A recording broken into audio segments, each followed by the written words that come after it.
Afadhali mzee ambaye ni mtulivu, ambaye hana haja ya kujaza mifuko yake, ambaye atachunga masilahi ya watu yake, badala ya mdomo tamtamu tamtamu tamtamu tamtamu.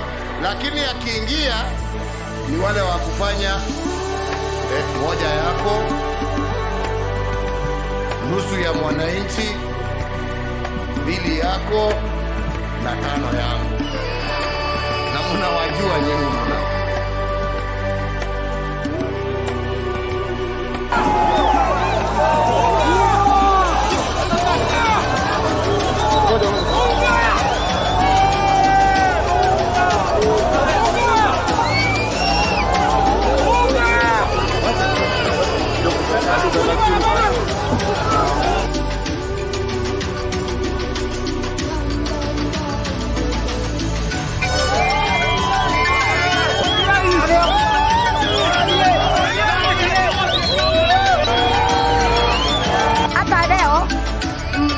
Mimi naona hii maendeleo anasema iko maendeleo, hakuna maendeleo. Maendeleo ya nini? Ya matope. Maendeleo ya matope kama maya.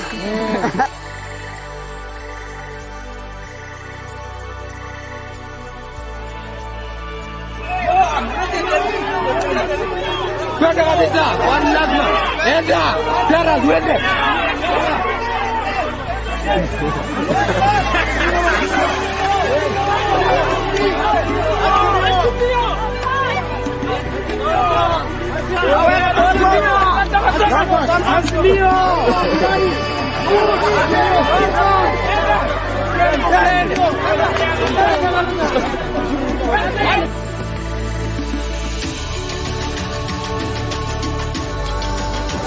Wakenda mkoja. Mkoja. Akasiwezi karanga. Uwe hae. Magala. Niko tayari. Kulipa gharama. Nitasimama maovu ya kitawala. Nitasimama maovu ya kitawala. Ukizani ubinafsi ukabila.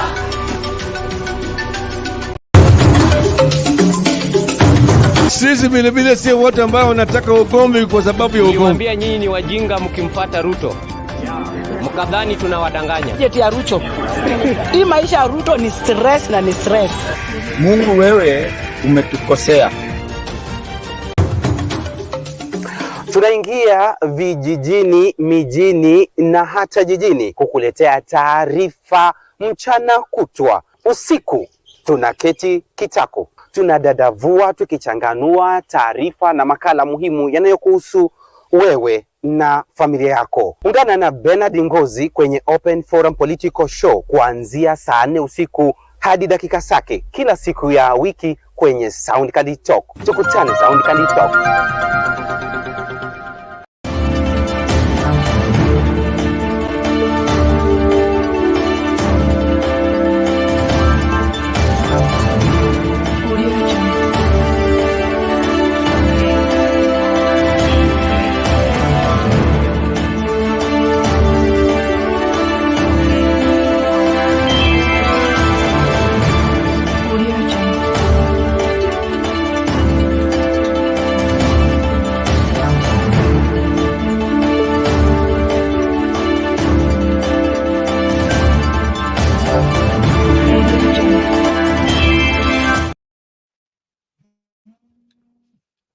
Good evening, ladies and gentlemen. Thank you so much for making time to join us. This is Sound Candy Talk, Open Forum Political Discussion Show. The show that gives you an opportunity to air what you feel and think about the latest development on our political front. I trust you're well wherever you are, and we are set to dive into the most, I would call, emotive subject or dangerous subject of tonight, where Senator of Busia, Okiya Omutata, claims his life is in danger after Ruto claiming to use the sword he was given in Kasarani to slash everyone that stands in his way when it comes to implementation of his plans, whether they are constitutional or unconstitutional. This is boiling up to become a huge something that each one of us needs to take good care of, or else we may just, fall into a country we never bargained for. William Ruto seems not to be careful about following the law, and whenever somebody challenges him or takes him to task to account for anything, he feels threatened, and therefore he resorts into threats, and those threats are not anything good to go by, because lives are put in danger. And from the history of this country, we have lost great men and women in this particular country on the same premise of threats, all the way from independence until now. Great minds which we believe God put together to help this country develop and become a first world were all, their lives were snuffed out, and timely, all of it for political expedience. So when William Ruto begins to talk about slashing everybody who challenges him in court and calls them criminals, now you know that he has reached almost the end of himself, and therefore he wants to go down with another life, which in my opinion is unnecessary. And therefore, Kenyans of goodwill, we are calling upon you to rise up and stop the evil in the land. No more lives to be lost. So we'll be looking keenly on what Okiya Omutata is saying, and whether or not his life is in danger, and how do we rescue him from this mess that the administration seems to want to push him into. So welcome to the show wherever you are, and we salute each and every one of you. Please make sure that you are liking the video and fully participating into all that is taking place right here. Don't, watch the show alone. Make sure you're inviting somebody. And then, of course, as we dive into the subject, we need your input. We are calling upon each one of you, be our ambassador wherever you are. Make sure that none is left out in hearing what we are specially going to talk about tonight. There is a lot at stake. We have lost great lives in this country, all of it on political threats. And now when Okiya Omutata says his life is in danger, we need not to take it lightly. And so please, all right-thinking Kenyans and Kenyans of good intent, this is the place to be. We call upon you to participate. I'm happy that we are all coming into the studio. Please use the link in the comment section to get into the studio. You click on it, allow StreamYard to configure for you the camera as well as the audio, and you will be in this space for us to get talking. And then, of course, there is our poll question on Sound Candid Talk and Sound Candid Talk Live.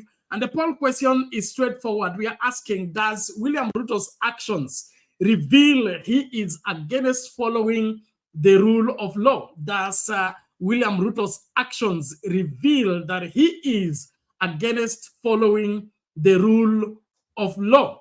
On in Sound Candid Talk Live, we already have 3 votes, and all of them are saying yes. Let's check on this other side. We need your opinion on this. And remember, before you cast your vote, make sure you have liked the video. Your response on the video is necessary for our ranking on YouTube, as well as our development and growth as a channel. So does William Ruto's actions reveal he's against following the rule of law? 16 votes already cast on Sound Candid Talk. 94% say yes, 6% say no. Well, let's get down to business as we engage tonight to see to it that whatever it is that is at stake must be fixed before it is too late. And where else do we begin but from the horse's mouth? Let's hear from the senator himself, and then from thereafter, we will now begin to engage with each individual. My advice to him is that he's only unstoppable if he's operating within the law. The moment he steps outside the law, he's stopped by the Constitution. And he's not an emperor. He's a servant of the people. He's not a king. We are elected to serve and he earns a salary. He's not a regent, he's not a king. So he should not begin fooling himself that he's a king, that's going to rule, that he runs this country like a private kiosk. You have seen his obsession with roadside road declarations. Wherever he goes, he's declaring projects, declaring projects. What happened to the budget that the parliament passed? So all these things are there. And the fight we're having now is a fight over Chapter 12 to make sure that the public finances are protected, public assets are protected, and we are going to do everything possible to remove money from his control, because the treasury as it's constituted now is unconstitutional. The treasury is not supposed to be under the Minister for Finance and therefore under the President. It's supposed to be independent and serving the 48 governments, the one national and the 47 county governments equally. So those are the things we are going to take up. A budgetary corruption and using the budget to steal from Kenyans, we are going to fight and stop it.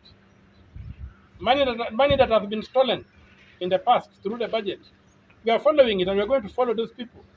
Article 225, clause 6 is very clear that if you are in political office or in the civil service and money is lost under your charge, you are liable, whether you are in office or not. So we want to invoke these clauses and ensure that the assets of the people of Kenya are protected, and their taxes are also protected and are accounted for. So the president should stop fooling himself that he's above the law. He's not. We are going to ensure that he rules this country, or he governs this country according to the law as a servant of the people and not a master of the people. So he should stop issuing threats. The sword was given at Kasarani was a ceremonial sword. Our national anthem, if he thinks that sword is going to penetrate the republic, he should listen to the national anthem, which says that justice be our shield and defender. So that sword that he thinks he's going to be proud of cannot penetrate the demand for justice and the right to justice that Kenyans have. And the custodian of justice in this country is the judiciary. And we are going to make sure that what is rightfully ours remains rightfully ours. If he changes course and rules this country according to the law, we shall support him. But if he wants to rule this country as a rogue individual, we are going to stop him. We're not going to spare him, we're going to stop him.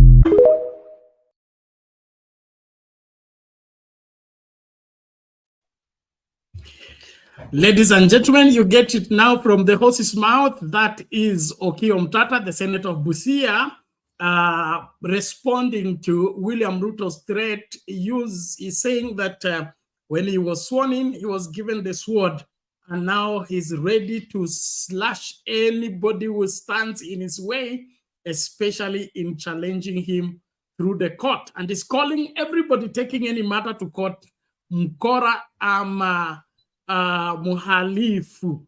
Swali tunalouliza usiku wa leo ni kwamba uhalifu unapatikana kotini ama kwa police station? Na ni kipi hiki ambacho kinamsumbua tu sana? Hataki kufuata sheria jinsi ilivyo, aidha apeleke masuala bungeni yabadilishwe kwanza ndio afuate hiyo sheria. Yani yeye anachagua sheria kufuata, na ile sheria ambayo haipendi ataibadilisha kwanza ndio aanze kuitekeleza. Kwa hivyo inaonekana wazi kwamba William Ruto hana nia yoyote ya kutekeleza wajibu wake kama kiongozi wa nchi hii, bali yuko hapa kukula chochote ambacho atakipata, na kama sheria itasimama kinyume na yeye ataibadilisha hiyo sheria ili apate nafasi ya kula bila kusumbuliwa. Na kukaribisha mahala pote ulipo, tumakinike pamoja tunapoanza kipindi kwa fujo. Naamini kwamba tutapata suluhu hapa wakati tutaanza kuzungumza kwa kina. Nashukuru Omolo ashafika. Vipi huko? Nashukuru sana Bwana Bernard. Sijui kama unanisikia? Ya, wapatikana. Karibu. Asante sana. Kwanza kabisa, mtu wetu inaonekana anatetemeka. Kwanza kabisa Bernard, hii kitu si kitu ya kufanyia mzaha, na ni kitu lazima tuchukulie kwa uzito, na kama mimi niko na uchungu mkubwa sana. Na unajua, ukitaka kujua tabia ya mtu wakati wowote, ni lazima uanzie na historia yake nyuma. Manake tabia ya mtu huwa badiliki. Bwana Bernard, unajua, kwanza tunasema kwamba damu ni mzito. Damu ya binadamu si ya kuku. wala ya mbuzi ambayo ikimwagika ati haina ramification. Bwana Bernard, election ya 2007 watu walikufa Eldoret kinyama sana, na tukaleta wachunguzi wa ICC wakuja wachunguze kilichojiri, ili wale watu ambao walipoteza maisha na wale ambao waliathirika waweze kupata haki yao. Walipokuja wakafanya uchunguzi, wakapata baadhi ya majina na wakasema kwamba hawa watu watakuwa labda wamehusika katika njia moja ama nyingine. Wale watu wakapelekwa kwenda kujitetea katika mahakama ya jinai ya kimataifa. Mmoja wa wale watu waliokwenda na ni mwenye alikuwa wa mwisho kutoka alikuwa ni William Samoei Ruto. Sawa. Na yale yaliyojiri katika ile mahakama ni kuwa hakuna kesi ilishindwa, na hata mpaka sasa Ruto si ati kwamba alishinda kesi, lakini ilibaki kuwa wale mashahidi walitoweka moja baada ya moja mpaka wa mwisho ule wakili Kimani ambao alikufa kwa njia ya kutatanisha. Sawa. Ruto akakuja akijipiga kifua akisema vile Mungu wake, manake siwezi kuamini kwamba sisi wa Kenya tunaabudu Mungu moja na yule Ruto anaabudu. Manake kama kweli tunaabudu Mungu moja na yule Ruto anaabudu, tunajua kwamba Mungu wetu ni Mungu wa justice, ni Mungu mwenye haki. Sasa baada ya hapo akajipiga kifua kwamba Mungu amemwezesha. Mungu amemwezesha wakati watu waathirika na waliopoteza maisha wale sasa ni kumaanisha kwamba walikuwa hawana Mungu, ama Mungu wao alikuwa ni Mungu hafifu sana, hawakupata haki. Kama kweli Ruto angekuwa ni kiongozi ambao alikuwa anapenda watu wa Kenya kweli kwa dhati na kwa damu, wacha tuamini kwamba alishinda. Angekuja hapa Kenya na akatoa mwelekeo, akasema wale watu walioathirika wacha tufanye ABCD nao waweze kupata haki yao. Ilikuwaje? Ilikuwa kwamba kila wakati watu wale wakitaka kuamsha neno wanaambiwa hapana, msiamshe kidonda. Wale watu wanaishi na kidonda yao maisha yao yote, lakini wakitaka kuzungumza hiyo mambo ilifanyika, inasemekana msiamshe kidonda. You know, hii historia wa Kenya tunachukulia kwa mzaha, lakini ndio sababu inatukula leo.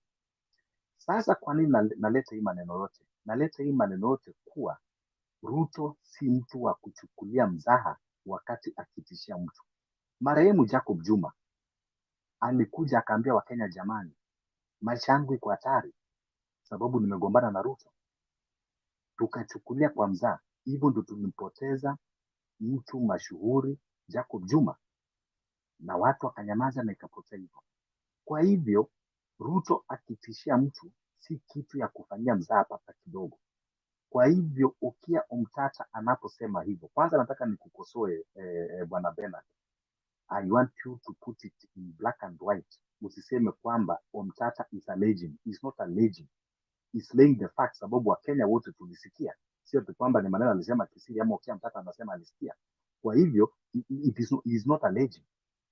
He is actually accusing him, of which he is accusing the right person. Ruto tunajua kwamba kusema ile ukweli ni mtu ambao amepanda cheo yake kwa kupitia damu za watu, and that is a fact, na siogopi hata kidogo kusema. Maanake inakuwaje yeye kila mtu anayepatikana na majanga, kutoka wale mawitness wote walikuwa wameenda kumtolea ushahidi wakakufa moja moja, kutoka kwa Jacob Juma akakufa. You know, kila mtu ambao ana close partner yeye anakufa kwa njia ya maajabu, alafu unaambiwa kwamba ati ajetengeneza njia yake kupitia kwa damu. Sasa akiwa ameshikilia cheo kama hiyo, alafu anatishia watu, ngoja nikwambie Bwana Bernard, binadamu ile maneno unatoa kwa kinywa yako ni ile mambo iko kwa moyo wako, si ni kweli? Ile mambo ambayo inatoka kwa mdomo ni ile ambayo iko kwa moyo. Kama kweli yeye si mtu muuaji, angeweza kuwa anatamka mambo matatu ya kusema atapeleka watu mbinguni, na anatamka na akicheka kama ambao watu ni kuku, yani watu ni viumbe ambao havina maana. You know, huwezi kuambia mtu kwamba utampeleka mbinguni kama wewe kweli ni kiongozi ambao unamwogopa Mungu, unaogopa sheria na unatembea chini ya sheria. Tukatoka hapo kwa kusema kwamba atapeleka, sababu wale walikuwa ni Wahindi, labda tu kuchukulia uzito. Sasa amekuja akituambia kwamba ile kisu alipatiwa si ya kukata mboga, bali ni ya kukata vichwa za watu.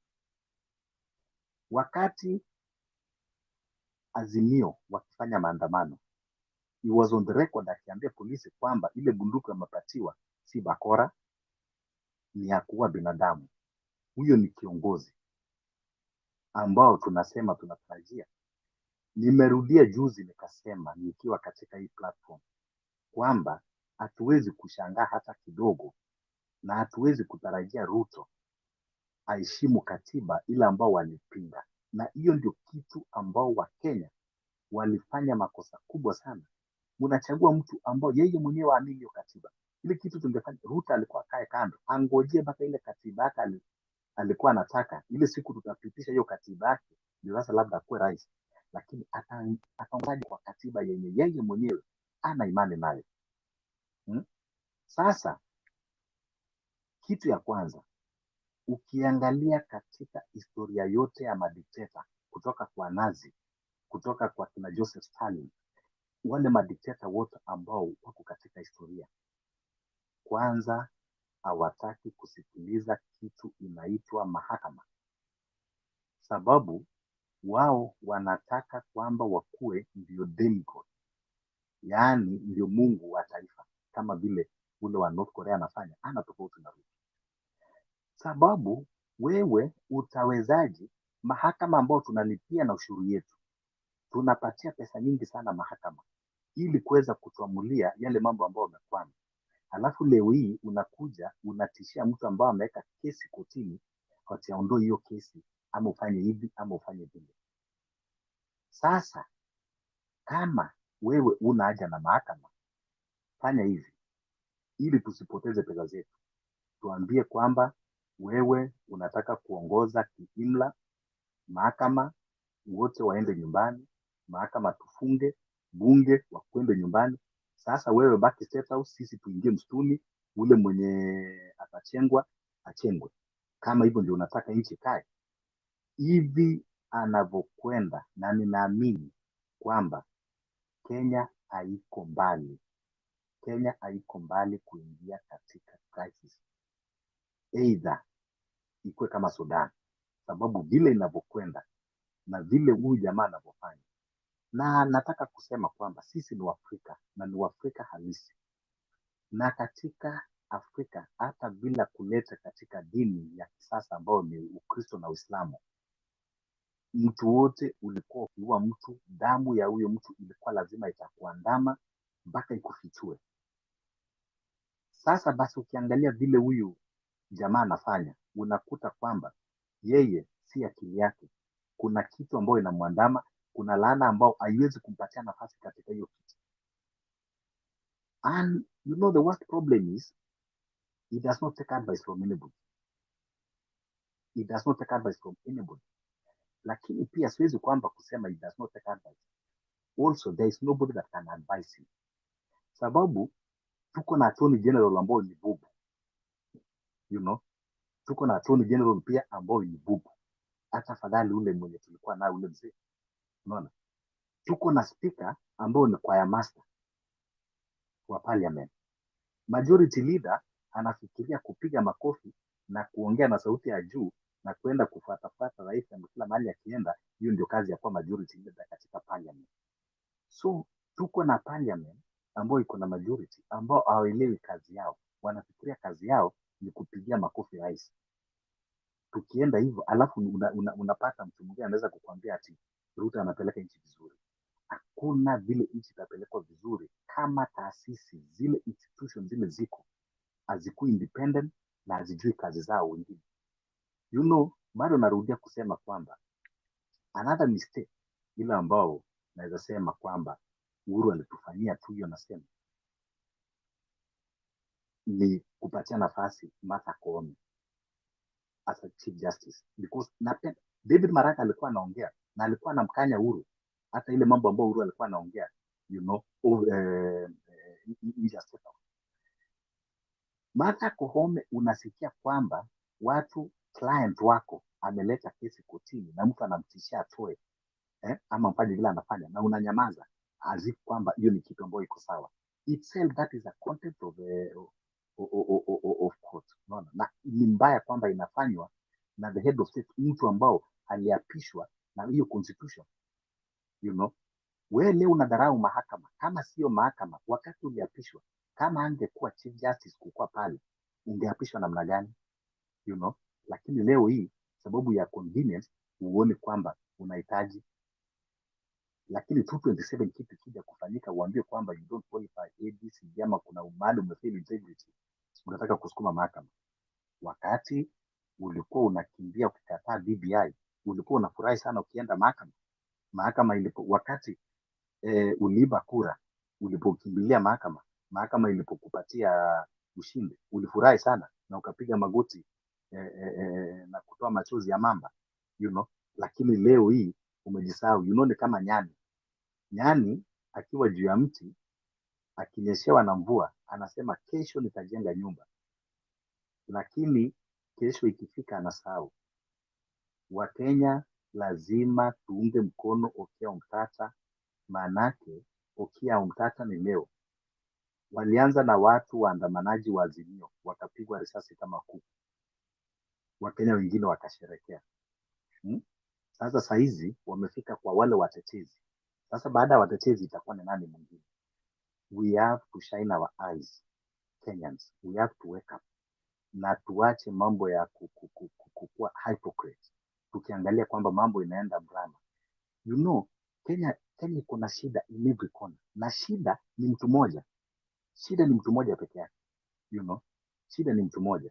Saa zingine hata mimi nakasirika. Let me say this and I take responsibility, Bernard. I know I would take responsibility in this platform. This is my own opinion. Tuko na watu ambao ni mandugu zetu na madada zetu wa kikosi wa polisi, wanapiga magoti, wengine ni Wakristo, wengine ni Waislamu, wakiomba Mungu kwamba wao wako na shida, Mungu aondolee shida, lakini wanatumia hiyo bunduki tena kwenda kulinda hiyo shida. Kwa nini siku moja njia sikufungukie? Tumia hiyo bunduki, maliza hiyo shida na umalizie shida wengine, na tuweze kukua na njia mzuri, you know. So ile kitu iko ni kuwa, I think we should not take each other for granted, because hii Kenya ni yetu wote, na Kenya si ya mtu mmoja kufanya kama ambao ni mali yake. Hii Kenya ni yetu wote, na saa zingine tunachukulia kwamba Kenya ni ya wanasiasa. Hiyo ndio kitu ambacho saa zingine tunapotea, lakini tukisahau kwamba hao wanasiasa hawaadhiriki vile sisi ambao tunaathirika. Sisi ndio tunafaa kuwa, sisi ndio tunakuwa wakali kuchunga nchi yetu kuliko hata wanasiasa. We should be the one calling them to order, sababu ni wafanyikazi wetu ambao tumeandika. Saa hizo Wakenya wanahangaika kulipa ushuru ya juu kila mahali, kila kona, alafu baada tuongozwe hata na heshima kidogo. At least hata umeshindwa kutupatia uchumi bora, tupatie heshima pia. Hiyo pia imekuwa ngumu. Umeshindwa kutupatia uchumi bora, umeshindwa kutupatia maisha mazuri, umeshindwa kutupatia kushukisha gharama ya maisha, heshima pia uchukue. You know, tunataka tuishi namna gani? Hii nchi ya Kenya tulipewa na Mwenyezi Mungu. Hakuna mtu ambao alichagua kuzaliwa Kenya. Tulichaguliwa, tulipewa na Mwenyezi Mungu kukua Kenya, na hiyo ni our rights. Na hakuna mtu anafaa kumicromanage us ama kutuambia kwamba ati lazima tukae katika mfuko yake. Everybody have the right. Na hata kama inamaanisha kwamba Kenya tukae bila serikali, kila mtu ajishughulikie mambo yake, si lazima pia. Ile kitu ambayo inafanyaga watu wakuwe na serikali ni sababu ya kuwa na umoja na kusema kwamba tunataka tukue na mwongozo, twende hivi. Na nguvu inafaa kukua katika watu, manake watu ndio wanaamua kwamba uongozi. Ruto anafaa ajue kwamba sio tu kwamba anaongoza Kenya ni sababu kwamba ati kuna wanajeshi. Kwani wanajeshi wa Kenya ni wangapi na mapolisi wangapi na Wakenya ni wangapi? Unatuongoza sababu sisi wenyewe ndio tumeamua kwamba tuongozwe, na sisi wenyewe ndio tunataka tukue na viongozi. Lakini watu wakiamua kai bila viongozi siku moja peke yake, hizo nini zote zinaweza poromoka. Kwani hizo mabunduki ambazo tumenunua zitaua watu wangapi? Sasa ile kitu iko ni kuwa, ile kitu iko imebaki ni kitu kimoja. Tumeangalia, Waswahili wanasema sikio la kufa alisikii dawa. Huyu Ruto atapelekwa kwa mganga aina gani? hawezi kuponya hii nchi, ila anazidi kuitumbukiza hii nchi katika shimo ya sahau. Na badala tungojee tutumbukizwe katika eri, hata wakati Wakristo wanajua kwamba hata wakati Yona alikataa mambo ya Mungu akaenda kutoroka, wakati meli ilianza kuzama aliambia watu tafadhali, kumbe kama mimi ndio shida, nitupeni baharini, lakini nyinyi mko salama na meli yenu ifike kule inaenda, na akatupwa baharini. Kwa hivyo afadhali tutupe mtu mmoja baharini, lakini watu milioni 50 tufike kule ambao tunakwenda. Lakini huwezi kuniambia ati watu 50,000 watumbukie bahari. Kenya, huyu Ruto na serikali yake, viongozi wote kwanza ni watu ambao wako na roho mbaya, wako na roho chafu, wadhulumaji, wa binafsi, walafi, walevi wengine, na wafikirii maisha ya binadamu kama ni kitu hata kidogo. Hata juzi ulisikia kuna mbunge mmoja Ukambani anaitwa Mbai, ule mwenye alikuwa anapiga kofi mtu wa Kenya Power, na wakati ile alikuwa anajisimu kwamba juzi alikuwa analia, anasema ukienda hata kwa ofisi ya Mutua unaambiwa ngojea hapo kwa baranda, na ni kiongozi. So ni kumaanisha kwamba hata ukiangalia hao viongozi, mtu anazima stima Kenya mzima na hawezi kuja na heshima hata kidogo kuja kuambia watu poleni, nilifanya hivi. Anaanza kuambia watu vile kwamba alikuwa ni right. Airport inaingia kwa giza na mtu anakuja anacheka na meno kubwa na kusema ati unajua ni sababu ya generator ilinunuliwa na mzungu ama sijui na Kenyatta, rubbishing it instead of kutuheshimu na kuja kutuambia pole. Japan, Minister wa Transport, train ilichelewa tu for only 30 seconds. Alikuja akaambia watu Japan kwamba is very sorry na he apologize and is regretting na ana resign sababu ameshindwa kuperform. Nikatoa pia mfano wa England wene waliamua kutoka katika Brexit. Watu wakati waliamua kutoka and David Cameron was trying to convince them, na watu wakasema no, we are going out. Wakati waliondoka, David Cameron alikuja aka-apologize, akasema I'm sorry kwamba siwezi tena kuongoza sababu nimefail kwa convince and I'm resigning. And David Cameron mpaka saa hizi nothing happened to him. Tutakuwa na lini na viongozi ambao watajifunza kutuheshimu, hata ule mtu ambao unamuona kwamba ni mdogo namna gani, umheshimu, ujue kwamba huyu ni Mkenya na kuna right yake fully ya kukuwa Mkenya.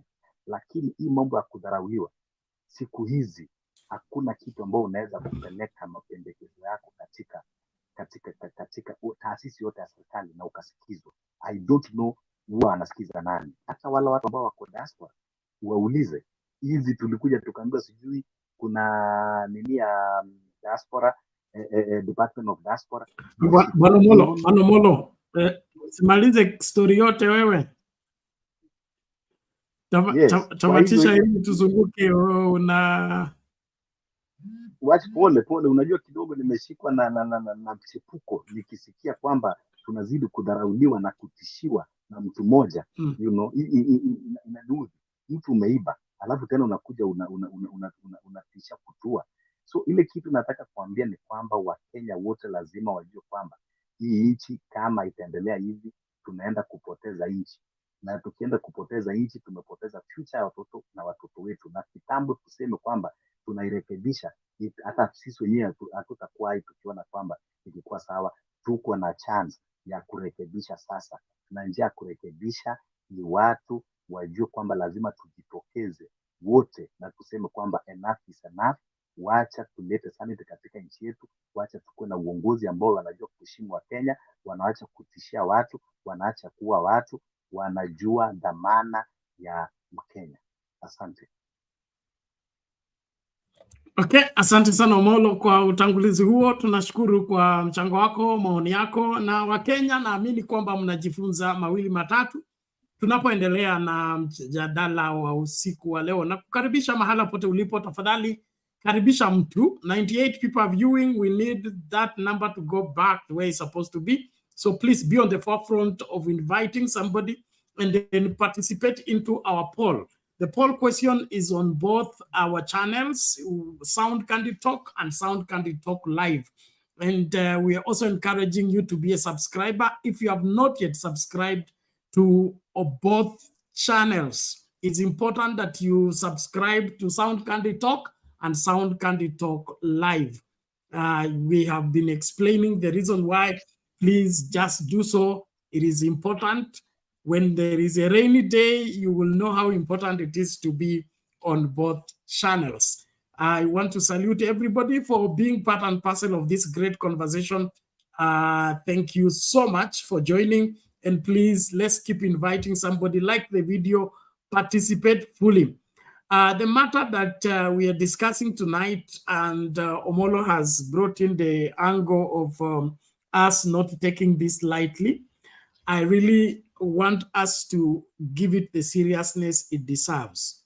This country, I believe that if we had people lived through their lives, people like Tom Mboya, people like Gama Pindo, people like James Kariuki, Robert Ouko, if all those people lived through their lives and were led to implement what they envisioned for this country, we will not be where we are.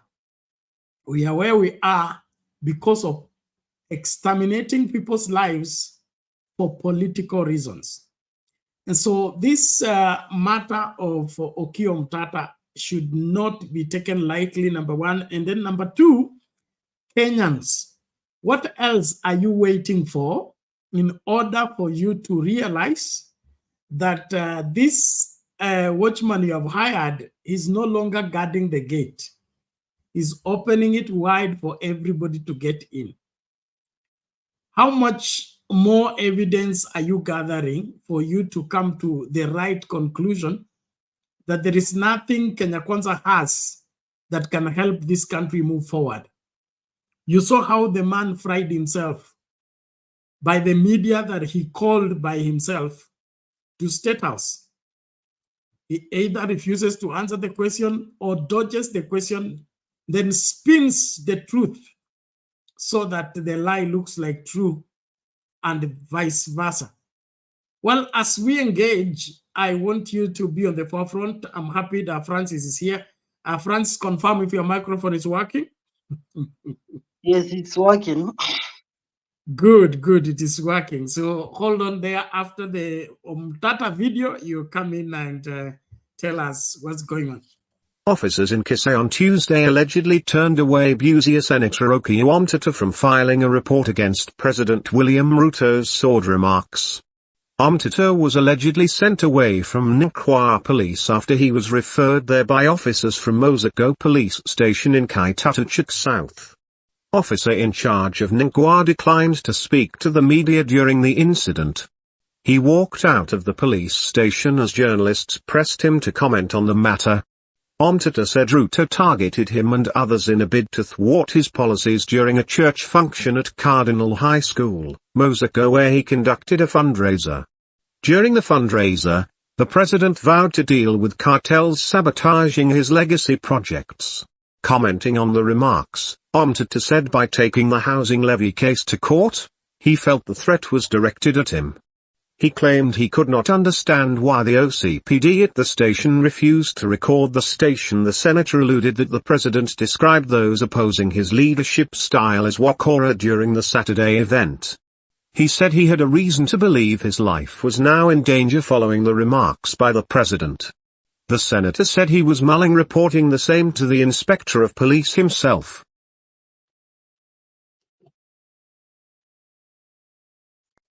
I came here to record a statement. I went at an OB, and I'm getting an OCPD who is trying to bully me, that he cannot respect the Constitution. So he said he will not report my statement. I'll proceed to make sure my statement is recorded. My complaint is that when the president was in Mosocho the other day, he issued a death threat to a group of people, including myself. So I'm personally concerned about that, and I came here to record, to file a complaint. I've already recorded an OB number in Mosocho police station. They referred me to come and record a statement, but those PD has dismissed me, says the Constitution does not matter and whatever it is. What I know is that the president is protected from prosecution in court. He's not protected from being investigated for criminal utterances. A record that can be used against him after he leaves office. So that's what I'm looking for, to be able to record this issue and to be able to deal with the president according to the law, the way it is. He cannot call me a Mkora. He cannot say he's going to slash me down and others down. That's a death threat. He doesn't have that power. That's the power. He's not immune from the law. Yeah, President was telling me for going to court. We go to court, we challenge some of his policies successfully, and now he's angry. And he doesn't want people to go to court. What does he want people to do? To go to the bush? We're not going to go to the bush, we're going to go to the court. He says he cannot be stopped. The only way he cannot be stopped is if he operates within the law. If he operates outside the law, he'll be stopped. Well, we are challenging his Finance Act. And among the issues that were in the Finance Act was the issue of the housing levy. And he says people are challenging the housing levy, he's going to use the sword he was given and to slash them down. Which means he's going to use the military forces to bring, to kill people. And then anybody saying he's going to kill people, he said it's not for cutting vegetables, it's for cutting people like us. And he calls us crooks. I'm not a crook. If anything, I have a cleaner record than he has in terms of public affairs. So he cannot call me a crook. So that's where we are going. Okay, there you go. Buena Francis, what do you make of all this? Karibu. Well, Bernard, is a bit long time, eh? Yes, dude, we are happy that you are here. Yes, I'm back. You know, some of the things like actually, since Ruto got into power, things have always been messy. Some of us, we knew him from the word go since he was an MP from North Rift, Eldoret North. We knew there's nothing tangible that man could bring. Even when he was Minister for Agriculture, we had this kind of NCPB, people like Waluke and the sister to think Mudi Awori, Wakungu were also involved. That is to tell you that that man has nothing good at all to present to Kenyans. The issue to do with Omutata, I saw a certain post from people from Meru saying that there's a certain blogger called Sniper who was assassinated just by a mere attack on governor. And actually what I heard is that Sniper had nothing to do with any threat. He could not even buy MCA, he could not even buy anything. But just by mere fact that the sniper was able to speak up his mind, he got eliminated. Now you can see how these people paranoid they are to eliminate such underdog people. Like, you know that I look at the clips of that man, but I really see it as just an agitated citizen. I didn't see anything at all that could have guaranteed the killing of that person at all. He's not a political threat, he's not anything. Just a person who is agitating for the welfare of the Meru County, and he got killed. Now I'm just asking myself, if such a person can be killed, what about Okiya Omutata, who is trying to prevent the state from doing such things? Those states are very alive and very well. They can be actualized if steps are not taken. And also the worst of it is that when a country is governed by a person who believes in paternalism, is one of the dangerous things that we can experience as a country, whereby a person believes that whatever is good for her is good for the nation, and nobody should give an opinion to say that this is not good for me.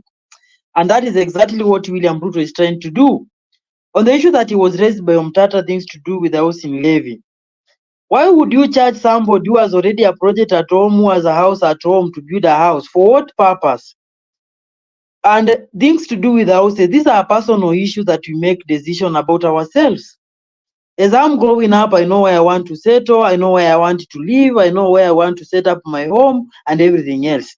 Why would a president be so concerned with me to things to do with my houses and not to things to do with the economy that affect the country? Could he be operating a construction company that he wants to become a multi-billionaire without us knowing? Could he be probably be wanting to grab some pieces of land in the name of housing projects and start all those title deeds? Because I don't see any tangible reason why people telling you we don't want this, but you yourself you are there telling them by fire by force you must like it. Who said so? Even a kid sometimes is given an opportunity to choose a pair of shoes that she or he wants to wear. Which type of color do you want for clothes? Then the kid will choose. What about we, the other people, the citizen of this nation? Why would a president think that housing levy or building houses for us is a priority in a collapsing country? That is exactly the thing is making him to become very paranoid to a point that thinking that Omutata is threatening him. No, Omutata is not a threaten. Omutata, the only thing is Omutata is just speaking on behalf of the millions and millions of Kenyans who feel agitated by the steps that the president is taking. And one of the dangers of such kind of a president is he can eliminate almost everybody near him who feels like he can challenge his policies. It's like you are maybe you are a Danda student in a particular school. Instead of you wanting to go to a national school where you will get bright people to educate you, you tell your parent, take me to school that people do not see and do not hear, so that when I reach there, I will be at least better intelligent than them. So that's the exactly thing that William Ruto is doing. Instead of incorporating bigger brains near him to help to govern the country, he's trying to eliminate any brain that offer an alternative idea. And if you remember very well, last week, I think last week or this week, we buried one of the 7 bearded sister. I think was called somebody Sifuna. It's one of the members of the 7 bearded sister. And what they were fighting is, let the constitution provide what you call an alternative idea, alternative opinion. That is the democracy. Let everybody speak for himself, whatever he feels that is the better for the nation. By President uttering such words, take us back to the old days of Moi, which are very dangerous, whereby one person thinks that he knows what is the better for a country or is better for a nation. And my question I'm asking is, if he thinks that he knows what is better for the question, why is the dollar depreciating? Why is the economy is crumbling? Why are our neighbors keeping a very big distance away from us if he knows what is the better for the country? Why can't he do some of the things good so that we trust maybe he may be all knowing the way he wants to portray to himself? And there are people who still have a view that the president is working. The president lost control so many months ago, probably 1 month after winning election, and he lost the control from the word go. You remember immediately after election, he started by those people that are having what you call inheritance property should pay taxes. And the statement was directed to Kenyatta family. Immediately after that, he came up with very funny taxation. Housing levy, national social fund, I don't know what, NHIF funds, what and what, a lot of issues. Because he believes and he drives in threatening. Once he threatens you, you backtrack, he passes it, then he comes back and tries to show you how beneficial it is to you, whether it is or not. So for my case and for me, what I know and I can sense it very well is that if the man is allowed to grow as a controlled pumpkin, there's a way in which Kenya will become a landlocked country in terms of its international partners. Such statements alone can make even United States of America and other nations everywhere in the world to stop any kind of aid or any kind of cooperation, because the United States of policy is any country that is not democratic should and will never be our partner. So the direction the Kenya is taking, unless it aligns itself with Iran, North Korea, things like Venezuela, a country that they don't value democracy, But as much as we align ourselves with the western part of the nation, then it's a very wrong direction because we are losing it in a very big time. So I think I'm of a very different opinion because the president is heading a very wrong direction, which should be curtailed as fast as possible because things are not okay. That statement may be taken lightly. It might be very heavy to Okiya Omutata because that is a direct threat, but it's also an indirect threat to the Kenyan democracy and Kenyan global partners. Thank you. Thank you so much, Bwana Francis. We appreciate it. You need to respond on WhatsApp. Huh? Just check it out. And then, Okay. ladies and gentlemen, we are glad you're watching. Please, let's keep inviting each other and participating fully. Shaima Hussein anasema Bernard, tushapata yule mganga wa kumuondoa Ruto. Tuletee nywele na kucha zake. Haya basi. Natumai nani anaitwa nani? Fabiano Adriano basi. Kazi kwako. Mtafute hizo bidhaa zinazohitajika. Hii kazi imalizike. Big J na nani mwingine na Stony PK. Kazi kwenu, hii mambo tumalize mara moja. Nashukuru kila mmoja ili tuendelee bila bukdha. Naomba tafadhali tumakinike. Olele TV anasema Bernard, do you remember Mbijiwe? Okay. Yes, Mbijiwe was a security expert. Huh? He was on TV and then he disappeared and nobody knows his whereabouts. It's now 3 years or so. It's terrible. And so that is why we can't take this lying down and we can't take this for granted. Everybody must be on the lookout. Any person who is in power and is threatening others, we have history evidence from Jomo Kenyatta, from Arap Moi, and from all the people that were posing as a threat to people's ambition in becoming or staying in power were exterminated. And so those history lessons should not be ignored right now. And like I said, the reason why William Ruto is beginning to show his anger in public right now is because he's frustrated. And what is frustrating him? Is it that he wants to recover this country so badly and the law is frustrating him? I don't think so. He wants to loot this country so badly, and therefore the law is standing in his way, and he wants to exterminate anybody who is stopping him from looting. That is all. Because, by the way, it's a video that I need to play, yeah? Just to, because he alluded to the fact that Kibaki had what? He is like Kibaki, and Kibaki had a rough time, 10 months in office, and therefore he's having the same thing, his teething problem, and all that.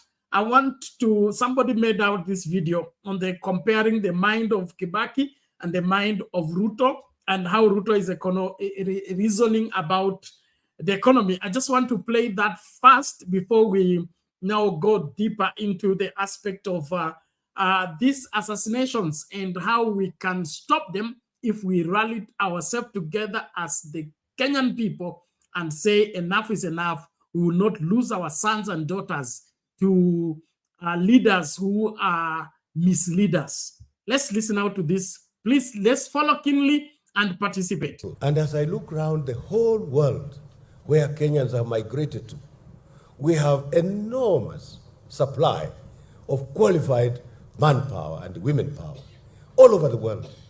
And we hope that they'll come back and that they'll join us in building that new Kenya.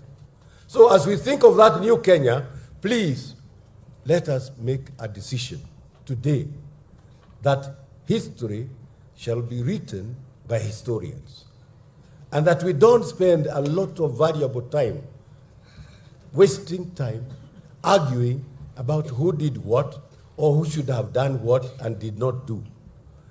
Let us focus on things which require doing, and they are very tuwe na bilateral labor agreements with many countries.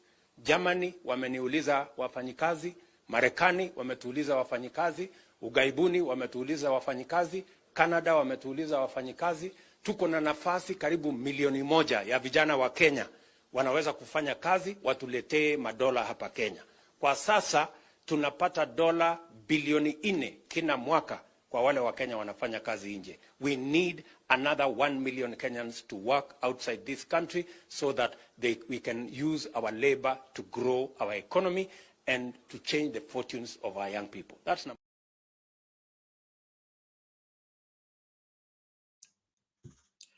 Now that makes me very sad because Kibaki was an old man. His thinking is more futuristic and more country developing. What is wrong with William Ruto? How does he want to build economy by exporting labor? I mean,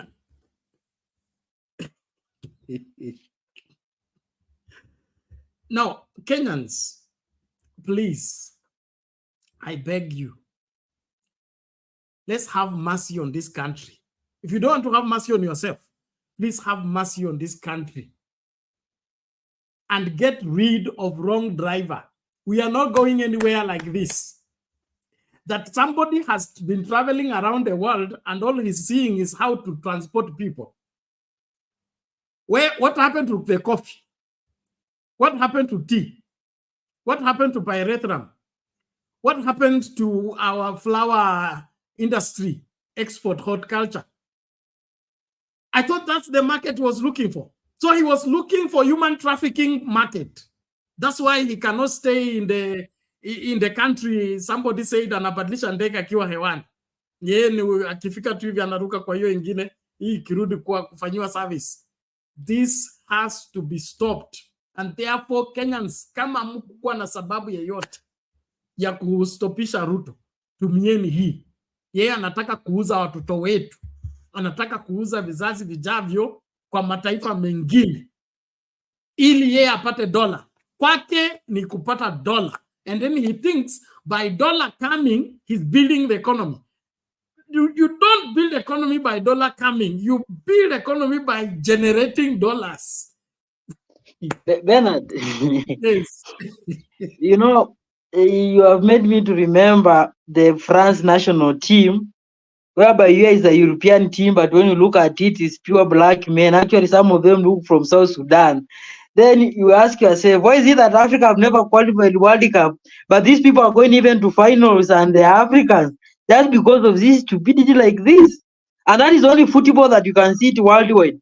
France today, they enjoy the very big majority of our nurses, by the way. They have very good health system because of our nurses here in Kenya, in Africa. Because why? Our leaders have avoided thinking the one shortcut of life, and therefore the only shortcut they have is transport the people to go and become slavery over there. And I will ask the question, if the Germans, the Americans are willing to accept 1 million Kenyans, why is the president becoming so dumb not to think like, what are these people have done to accommodate 1 million of us that we can also do to accommodate 1 million of Ugandans or any other nation not has been accommodated? Why is it becoming so hard for him to think like that direction? What are these people have done for them to be able to accommodate us and not us being accommodated by them? Where is the pride of the nation? That pride that a country derives by having its population being satisfied within its border. Where is that pride that comes with a country that have good labor force, a country that enjoys its resources? Where did we take that pride as a nation? Why are we feeling happy and enjoyable, being taken for granted, being taken as children of a lesser God?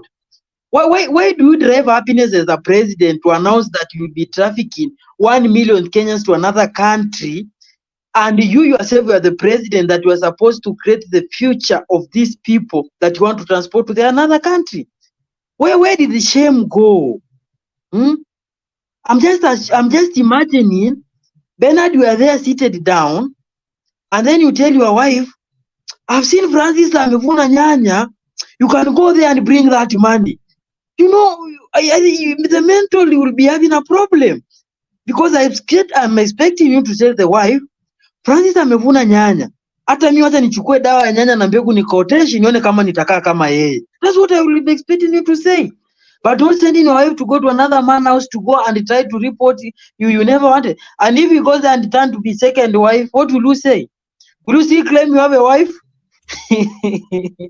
Good question. Good question. No, That's Francis, just attend to your WhatsApp shortly. We'll get you back. I just wanted to remind Kenyans that Kibaki was once a lecturer at Makerere University when the country was getting independence. And history has it that it was Jaramogi Oginga Odinga who prevailed on him to come back home when Kenya got independence and help build the country. And what provoked Jaramogi to convince Kibaki to come back is the economic paper that Kibaki had written for the Ugandan government to help build the economy. And when he saw the paper and how brilliant it was, he said, who generated this is a lecturer. In fact, he's a Kenyan. And that's how Jaramogi met Kibaki and convinced him, Kenya needs you, it's your country, get back home, let's build our country. William Ruto sees that all the brains in Kenya are unnecessary. They should go into other countries. Only his brain should be left in Kenya. And look the way his brain is taking us. We should reject him with his brains. Thank you everybody. Tuendelee kukaribishana, tuendelee kulike video. Omolo Molo shortly. Karibu. Yes, kwanza, you know, I want to agree with Francis Mukungi that first, I think the president should be declared mentally unfit, you know, to be president. And there's no any description that can fit that. I think he have a very serious either depression that need to be checked. And we need, I think, kwanza, in the constitution, I don't know where we are missing that point. Kwamba a president first has to be checked by a qualified physician. Angalio kwanza kwamba is mentally fit to lead the country. Because what I just see in this man is somebody that have mental issues. He have hunger issues. You know, he has superiority complex. He have kind of depression that, you know, can never be explained. And I think this is the time that we should call that he need to be checked by a qualified physician to check whether he's first mental fit to lead the nation. Secondly, William Ruto ako na watoto zaidi ya watano. Okay? Mmoja ameolewa Nigeria, lakini anafanya kazi kwa serikali ya Kenya kama kwa foreign affairs. You know, ajemexport kwenda kufanya kazi nje. Ako na kijana wakili anaitwa Nick ambao anazunguka Kenya akifanya biashara zake, ajemwambia aende nje. Ako na msichana ule slay queen ambao anazunguka hapa akisema kwamba kuna office of the first daughter state house, ajempeleka nje, lakini anataka watoto wa wengine maskini waende nje wakateswe na Waarabu, wakateswe na Wajerumani, wakateswe na Amerika, you know, in the pretext ya kusema that is building economy. Ruto namfananisha pole, I mean, I'm not against the women, but ni kama ule mwanamke ambao amepata mtoto wake msichana alafu anamwambia enda ajiuze alete sukari asubuhi. You know, that is actually what he's doing. Because in one side, you are telling us that you want to increase the production, value addition, all those shenanigans. Now, who are going to increase the production? Wewe unasema unapeana fertilizer na huku unaambia vijana waende wafanye kazi Uarabuni. Hiyo fertilizer itapandwa na nani? Na tumbili. Unaambia watu kwamba unataka kupanua industries, alafu unasema kwamba vijana milioni moja waende nje. These countries that they are developed, they are importing human resource ndio waweze kuenhance production. Wewe na ujinga wako you are exporting. Hata hiyo PhD yake kwanza it should be questioned. Hiyo PhD yake lazima iangaliwe kweli whether it was merited, you know, because sometimes the way he talk, apart from kwamba kuna polished English, you know, he talk like someone who did not know the, you know, the law of the class, because hata kama hujasomea economy, vitu zingine is so logic kwamba when you have a wider human resource, then definitely you have more production. Si ni kweli?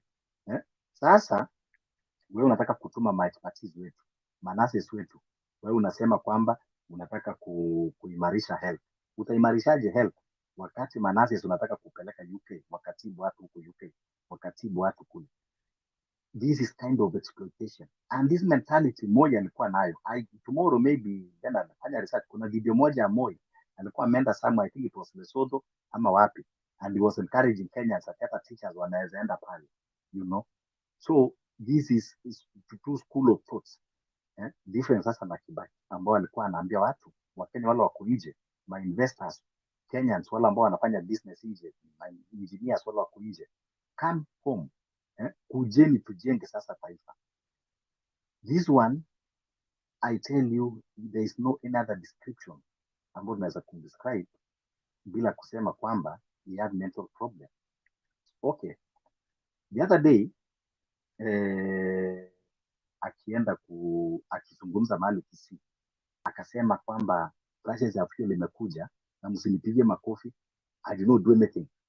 Fuel imekuja tu chini peke yake, that president cannot do anything on fuel. Really? You know? Sasa Wakenya tukitaka kuuliza mambo ya fuel, twende Warabuni tuulize Waarabu. You know? When every Kenyan, hata ule mtoto mdogo anajua kwamba fuel inakuwa dictated na some taxes ambao una attach na hiyo, you know, unatuambia kuna vitu ambao president anaweza kufanya. Why should we have the government then? Kwa nini tusikae tu tuna watu tunatuma mtu aenda anunue mafuta aje atuzie na ile bei anataka kutuzia, you know, zile matax ambao umeweka katika electricity, alafu unatuambia hiyo si kazi ya president, you know, unatuambia gharama ya maisha si kazi ya president. Kwa nini basi ulikuwa unasema tukuchague?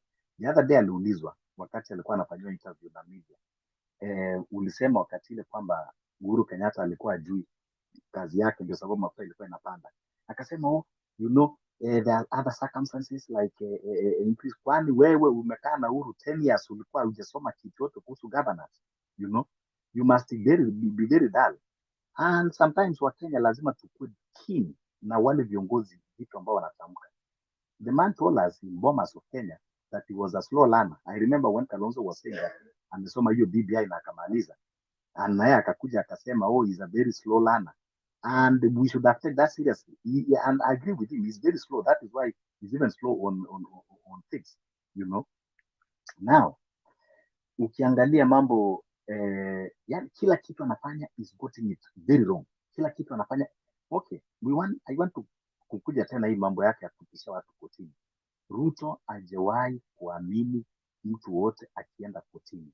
If you remember the time of Kimwarel, wakati kesi ilikuwa inataka kupelekwa kotini, ilikuwa inafanywa investigation, he was the first one to defend na kutaka hiyo mambo iende kotini, you know.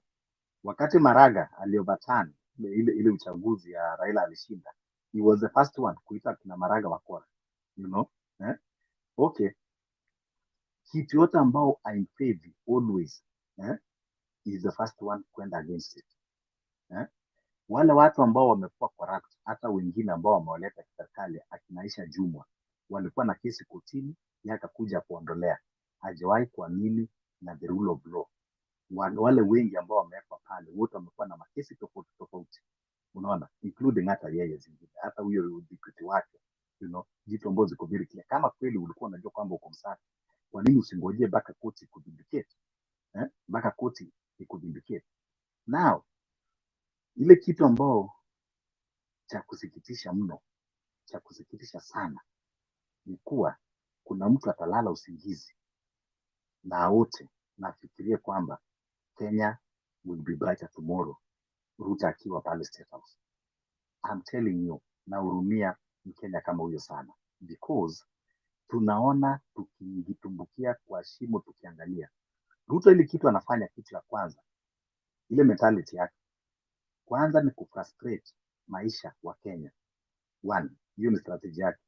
Two, akisha kufrustrate ndiye anakuja sasa na kukupatia hiyo opportunity kwamba nimekutafutia kazi Saudi Arabia, nimekutafutia kazi Ujerumani, nimekutafutia kazi ili muende kuwe hakuna mtu wa kumpigia kelele, afanye vile anataka kufanya. Kuna mtu ameongea mambo ya hiyo housing levies ambao zinafanya vitu zingine is very logic bana. Unaona, Ruto huwezi kutuambia unapenda Wakenya sana. Kama unapenda Wakenya sana, hebu niambie, unaenda kubomoa nyumba Bungoma ama ilikuwa ni Kakamega ati ujenge nyumba? Yani unaenda kubomoa nyumba ati ujenge nyumba? Does that even make sense? Nyanya wa miaka 90 na Ruto mamake pia anaelekea hiyo miaka 90, unaenda kumpigia nyumba saa 8 usiku kumbomolea, alafu in the context ya kusema tunataka kujenga affordable housing. Affordable housing wakati unamtupa nyanya wenyewe aende kwa baridi nje, you know. Sasa hii mambo yote it is a hoax. This is a scheme ambao mwishowe tutakuja kuona kwamba itatupeleka mahali pabaya sana. Huwezi kulazimisha. Kwanza ukitaka kumaliza, kama kweli alikuwa serious kwamba anataka kusaidia Wakenya, hii department ya social protection imesaidia watu wangapi homeless Kenya ambao tutasema kweli wanataka kusaidia? Ndio unaenda kuuliza walimu wale ambao wanajilipia mortgage watu walipie wengine nyumba. Ruto mwenyewe, mambo ya mashamba zile ambao umezigrab, kama kweli ulikuwa unapenda Wakenya, mbona usifungulie mashamba ukabaki na shamba eka 10 usaidie wale ambao wana mashamba, ikiwa kweli unataka kila mmoja apate mahali pa kukaa, you know. As a leader, give by example. Ungesema hivyo, toa ile shamba umechukua juzi eka 1000 pale Dore, ile ambao ulichukua ya ule Mbaluya Muteshi eka 100, ile ambao umechukua pale Tarakwa another 500 acres ama 3000 acres. Pea wananchi tuone kweli kwamba unajali wananchi. Stop being hypocrite. So this hypocritic behavior na mental disorder ambao uko nayo is not fit to be the president. And then the worst thing is, tulikuwa tuna haja ya kukuwa na deputy president kama hatuwezi kukuwa na mtu soba ambao tunajua kwamba hata president akishindwa kuperform anaweza kuperform. Now we have two mental patients in the power, sababu yeye na deputy wake wote wako na mental problem, you know. Hata deputy wake pia kuna mental problem, hawezi kumadvise, and he's supposed to be the principal advisor of the president, but he's worse even than the worst patient than the other patient. So wakati tukizungumza ni kuwa huwezi kuniambia Wakenya milioni 50 ni wenda wazimu watuwe peke yako ndio uko na akili, you know. Ukiona kiongozi wote ambao yeye is always right, hawezi taka kufundishwa. Katiba ilikuja ikaweka vitu wazi sana bayana. Katiba ilikuja ikastrip the powers of the president, and where did he took the powers that was stripped? Back to the people that get it, wananchi. Katiba ikasema before, no tax without representation. Before you implement anything, before you say anything, go back to the people. Let the people decide. Omolo, there is a complaint about the volume of your microphone. Huh?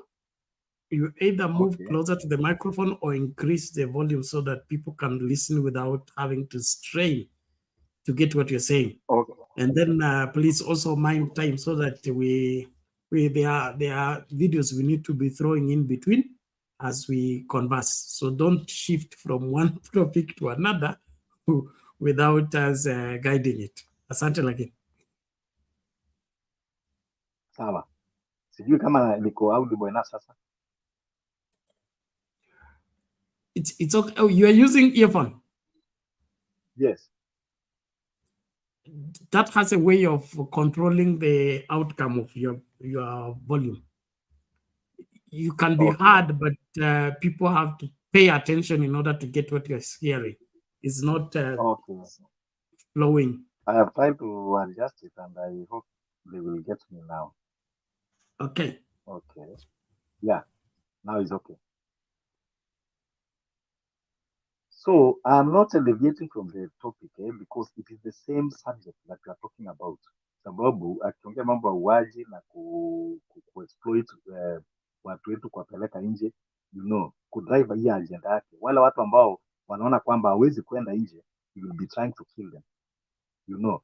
Na wakati uko na kiongozi ambao a value life, anaweza kuambia polisi kwamba hiyo bunduki anatembea nayo si bakora. No government in this world will encourage their police to kill people. Their police are trained. They are trained to investigate and arrest and take the criminals to court for them to be tried. Hata wakati tulikuwa na death sentence, tulikuwa tupigi watu risasi, tulikuwa tunanyonga. Yeye sasa anasema panga alipewa ni ya kukata watu shingo. Hata wakati tulikuwa na death sentence, tulikuwa tukati watu shingo, tulikuwa tunanyonga na kamba. Sasa hata kama anasema anataka kutumia hiyo ya kitambo, still bado pia he have gotten it wrong, you know. So ile kitu iko ni kuwa any side ambayo tunaongea, either kwa kutishia watu, either kwa kuharibu uchumi, manake kutishia watu, kuua watu pia na maisha ngumu, it is all the same. Ya amejaribu kutua na maisha ngumu, akaona watu wakufi haraka, sasa anataka kuua haraka. Ile kitu iko ni kuwa sijui tutaongea mpaka lini. Kuna video moja nataka uweke ya leo Kiambu. I think niliona ule madam akizungumza na other leaders Kiambu, na Kiambu pia wamesema no, and it gave me joy because anytime ambao Mount Kenya wao wamefunguka macho from the time, hata wakati wa Moi, hata wakati wa Mzungu, wakati Mount Kenya wakifungua macho na waseme no to oppression, that is where we always see the light. So now I believe also kwamba Mount Kenya sasa wamefungua macho and they are now up in arms to say no to the oppression, of which that is a trend, na tushikilie hapo. Sahii hata tutaki baba, wacha baba apumzike, tumshikie kazi yake ile ambayo inafaa kufanya, tuondoe, alafu sasa tumuite baba, tumwambie tupatie direction. Saa hizi wa Kenya wenyewe, manake Kenya si ya baba, Kenya ni sisi. Baba amemaliza kazi yake, baba amesomesha, amemaliza, hata wajukuu amewasomesha. Sisi ndio bado tuko katika safari. Kwa hivyo kama watu wanakaa wakisema na hii narrative ya kuja kuziwa ati unajua ule mzee ana shida, ni sisi ndio tuko na shida, lakini mzee amededicate life yake yote kutupigania, na sisi ambao tunapiganiwa, ni lini tutafunga macho pia tujifunze kujipigania wenyewe? Unaona, kama sasa tunakuwa ule kijana unataka kukaa kwa mzazi mpaka ufike 50 years, wewe bibi, mpaka upate wajukuu ukiwa bado unalisha na mamako, is very wrong. So it is a time ya Wakenya sasa tumwambie baba, ulitusaidia, umetufundisha njia, ukatupigania, wacha sasa sisi tujipiganie. Wewe paki tu pale ukiwa una advice nchi vile inafaa kwenda katika kulinda katiba na mambo ya uchumi. Asante. Okay, thank you, Molo Molo. We appreciate that, and our diversity should be our strength and not our unmaking. And there is the reason why we are put together, although we are not the same. And I believe even God doesn't want uniformity. He just wants our ability to unite in our diversity and be able to make a difference that makes life better for humanity. And so the enmity that William Ruto is perpetuating, that to be in Azimio means you are an enemy of Kenya Kwanza, and Kenya Kwanza must be an enemy of Azimio, and Raila Odinga is a disruption to Kenya Kwanza programs. Kenya Kwanza is not the Kenya. UDA is not Kenya. William Ruto is not Kenya.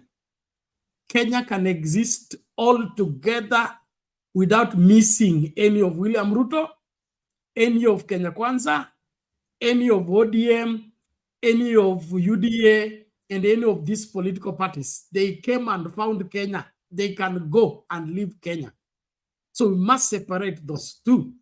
And secondly, that a political party wins an election, that does not now make it the honor of the country. It is called stewardship. And in stewardship, it is said that in stewardship, a man needs to be found to be faithful. Faithful in what sense? Whatever you are given, you need to be able to hand it over to the next person better than you got it, or exactly the same way you got it. You are not given, but you are not But given, if you it. order Bonamolo, but if you reduce it, you have failed. If you sell it, you have failed. Okay? Because faithfulness requires that you are given 2 talents, you made them 4.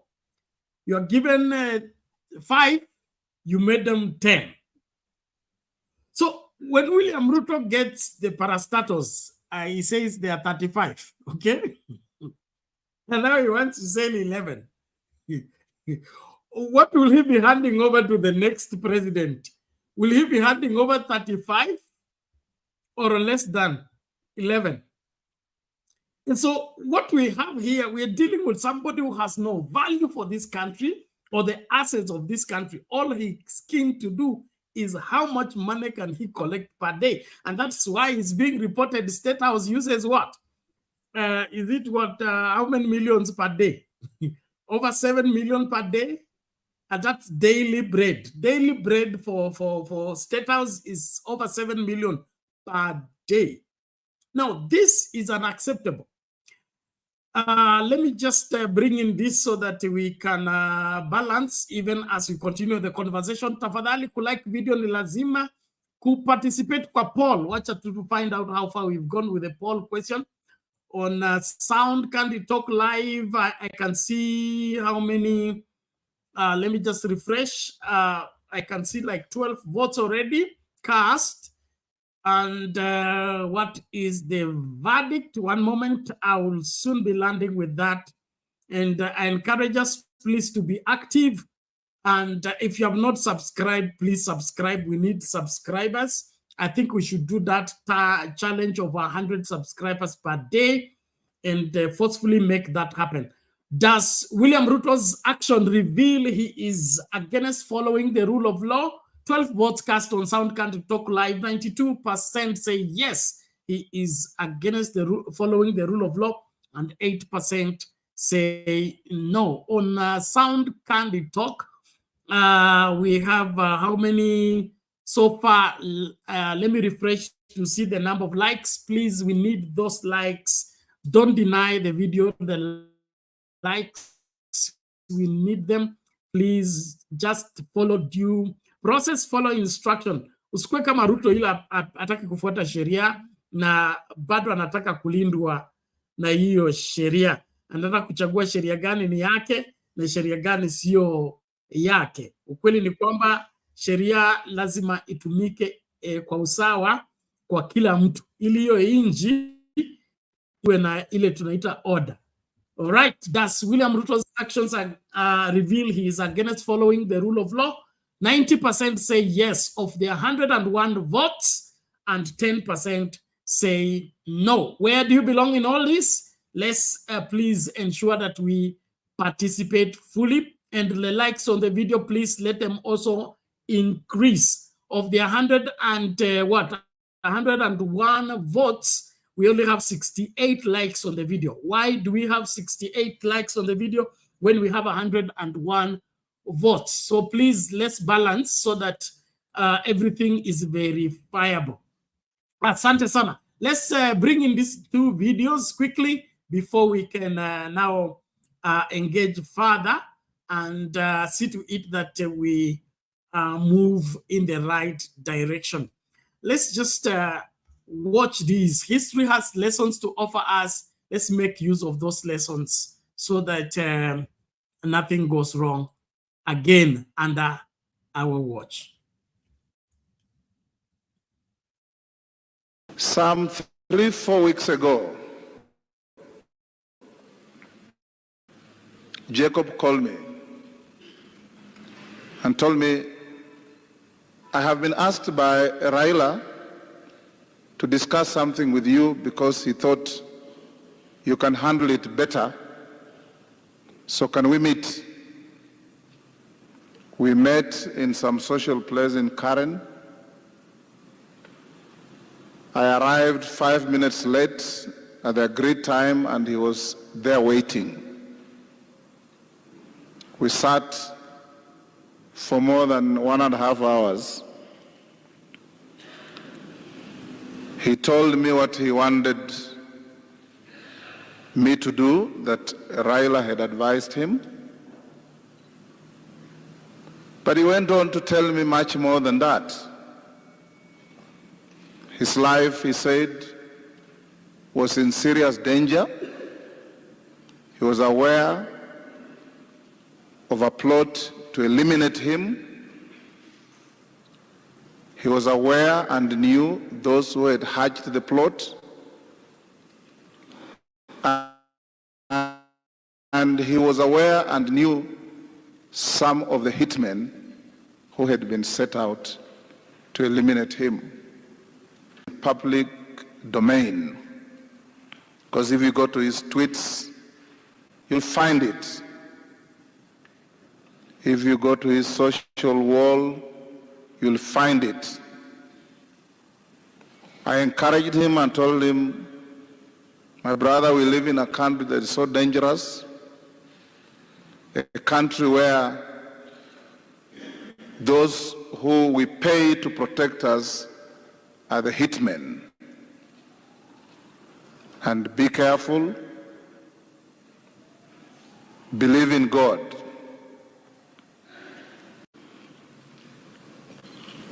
As a country, I think time has come when we must stand firm. As a country, I think time has come when we should call a spade a spade. It is saddening ukisikia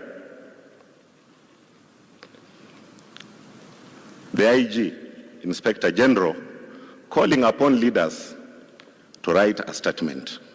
The IG knows exactly who killed Juma. And he should not try to harass leaders when it is clear those that killed Meshach Yedei also killed Juma. He has the information.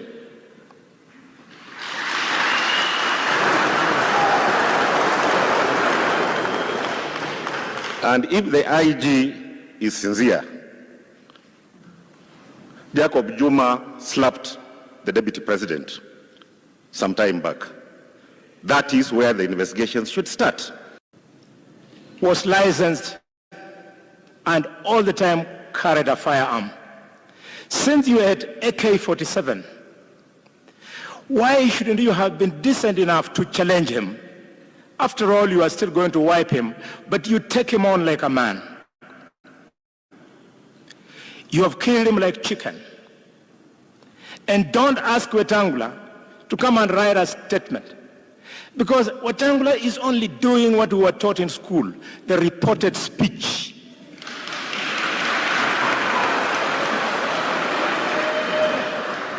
And Juma was so kind to us, his brothers, that he not only reported to us verbally, but he also put it down in writing on his wall, Kabates. And he said, Juma, that the person who is obsessed with killing me is Deputy President William Ruto. So, Mr. Boynet, your work is cut out. Pursue that lead and report to Kenyans that your findings are as follows. And not to come and start intimidating us as we are already dead. A new man, once you have a son, you are a dead man. You have heard this little boy says, Juma is dead, but Juma cannot surely be dead because the boy knows he is there. I thank you so much, and I want to remind Kenyans that we invested 15 billion shillings worth of cameras in this city.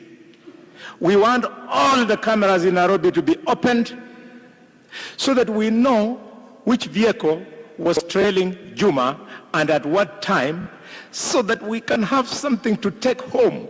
Ladies and gentlemen, we mourn. Welcome to Bungoma, Mungore village. He called me at around midday and told me that he had some very important matter to discuss, and therefore he was inviting me for a lunch date.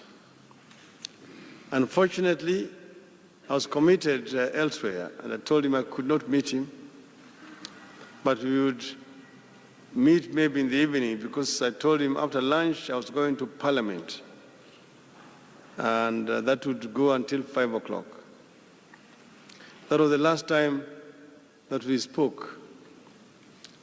The following in the morning, we woke up to this very disturbing news. I have a few things that I want to say about Jacob. That over this past week, we mourned Jacob. We mourned a friend and also a fellow fighter.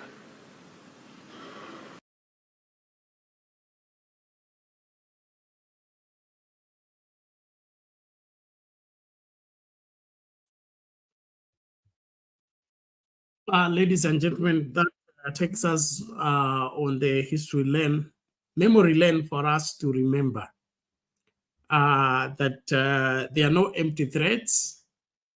And when William Ruto talks about slashing everybody who stand in his way using the sword that he was given, that need not to be taken lightly. So we're encouraging us to engage and be vigilant.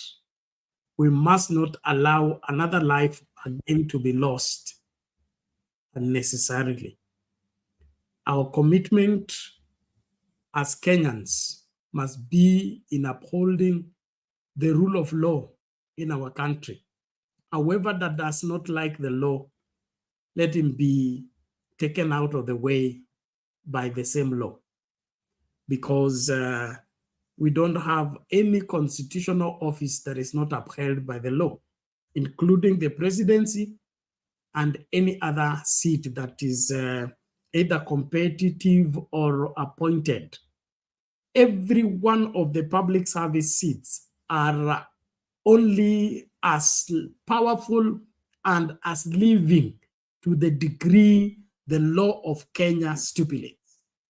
In the moment you turn your back against the law, you should also turn your back against the office, because that office is upheld by the same law you're going against. And therefore, looking at Jacob Juma, Misha Kebe, Msando, now those are latest in the sense that recently happenings where people disappeared. And one of the saddest of this entire story is that those lives are required at the doorstep of William Ruto, including this other police officer who died serving in the deputy president's office.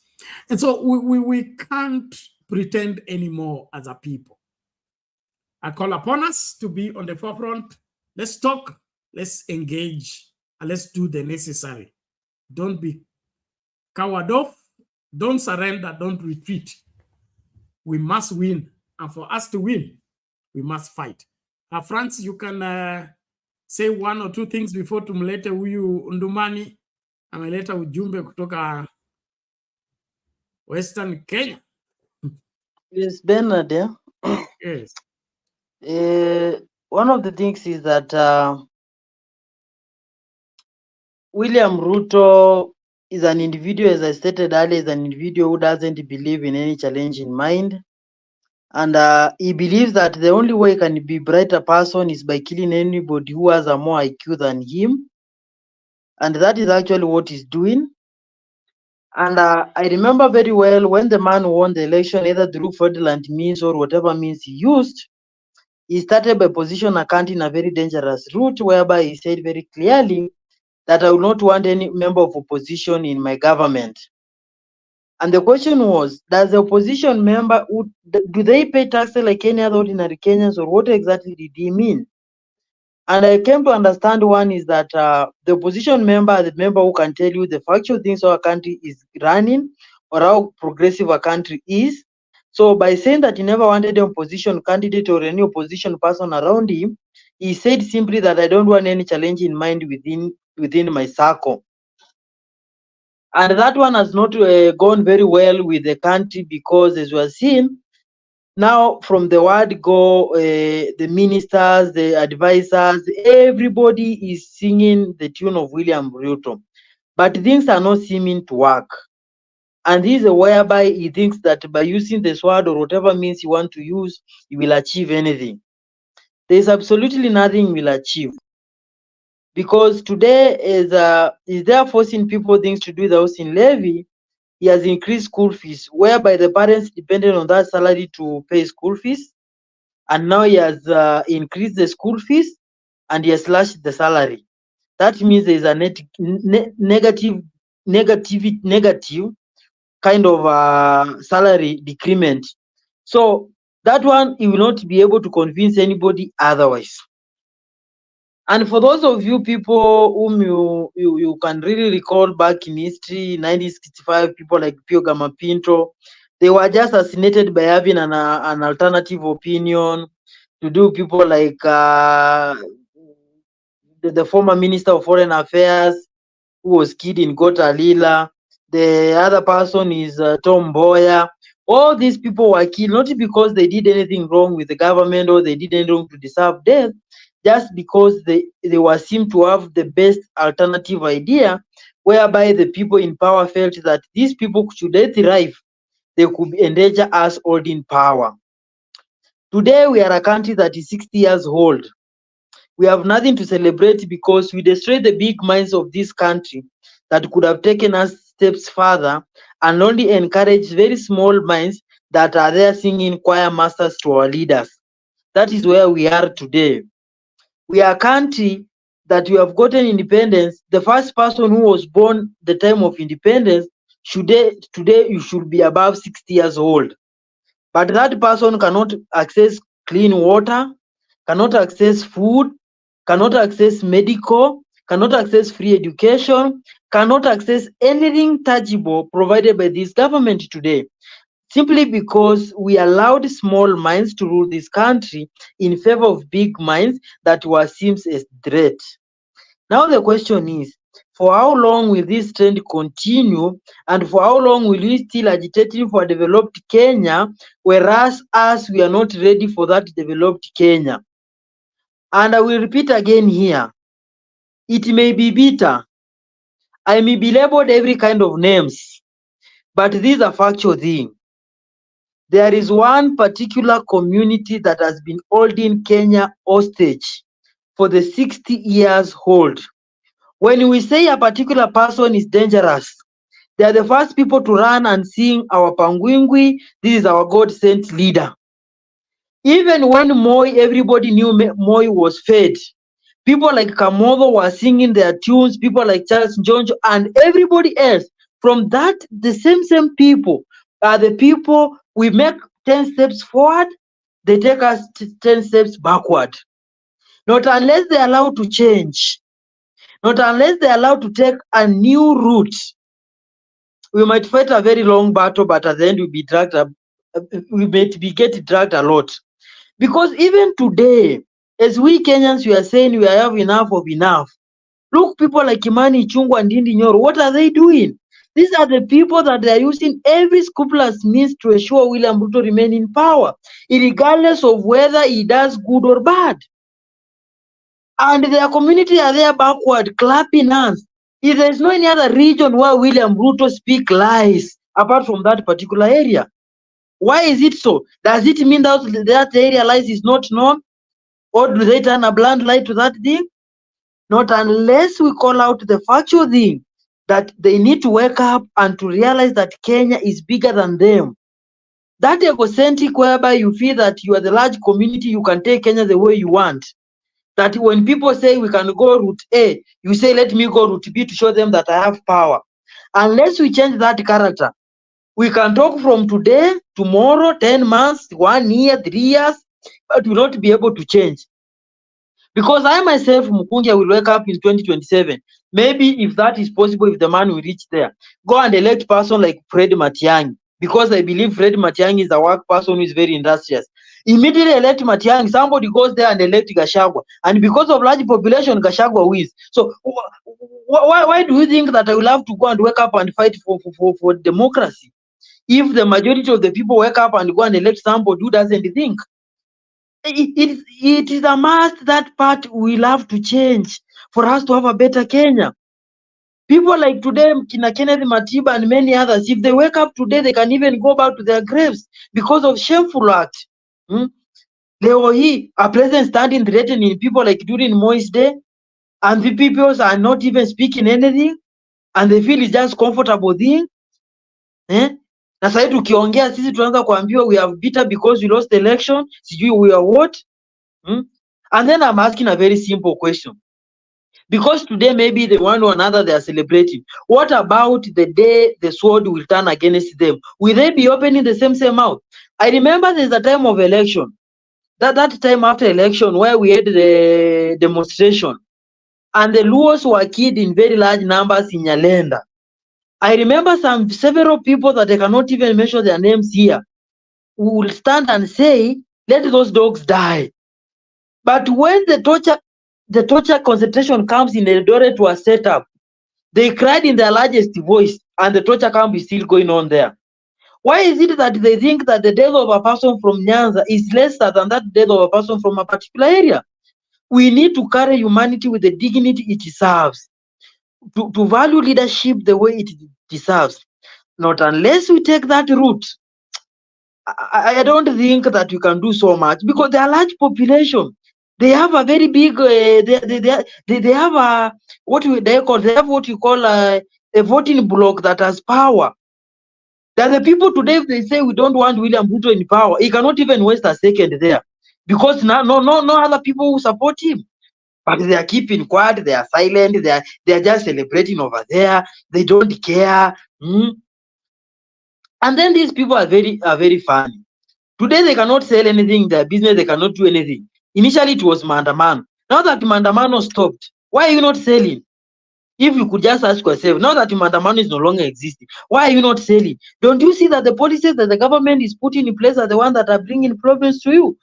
So as much as we can talk here, let us be able to take correction in a negative way. Let us be able to take correction in a positive way, take correction in the way it is supposed to be taken, and to change our trajectory.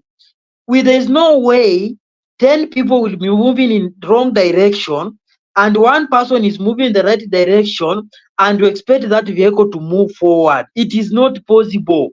It is not. Today, I had a certain MP, I don't know which MP called Ruku or where. I just MP speaking nonsense from nowhere, and he was elected by electoral rights, and who are very happy about that individual in power. Then you realize that those people, they need a lot of civic education to understand which kind of leaders are they supposed to be elected. And that kind of what you call egocentrism, it has to die. We have no nothing any other word to use. Either you are large population or you are small, you are not all knowing. Understand that when we say that a particular person is bad, sit down and ask yourself, why a particular person saying this and this is a bad person? Is it that they hate him, or is it that there's factual things?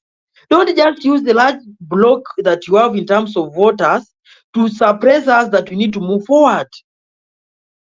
I really feel happy for the smallest percentage of that part of country that has decided to take the positive trajectory. Good of them. I encourage them to do the same. But the larger population still needs to be called out, to be pointed out directly. Benard hapa hakuna kitu kingine ya shortcut eti nini na nini. Ukweli wa mambo ni kwamba hao watu wasipojirekebisha, tutaamka asubuhi tuchague hata mtu mzuri tuseme kama Matiang'i ama mtu mwingine tu mzuri kama anaitwa nani, the former MP wa Laikipia governor Nderitu, twende tumpigie kura waamke wa Somalia, inchi yaangamie. That is only what will happen. Unless we call them out and tell them that they need to change their trajectory, I don't see so much positivity in it. Anyway, thank you.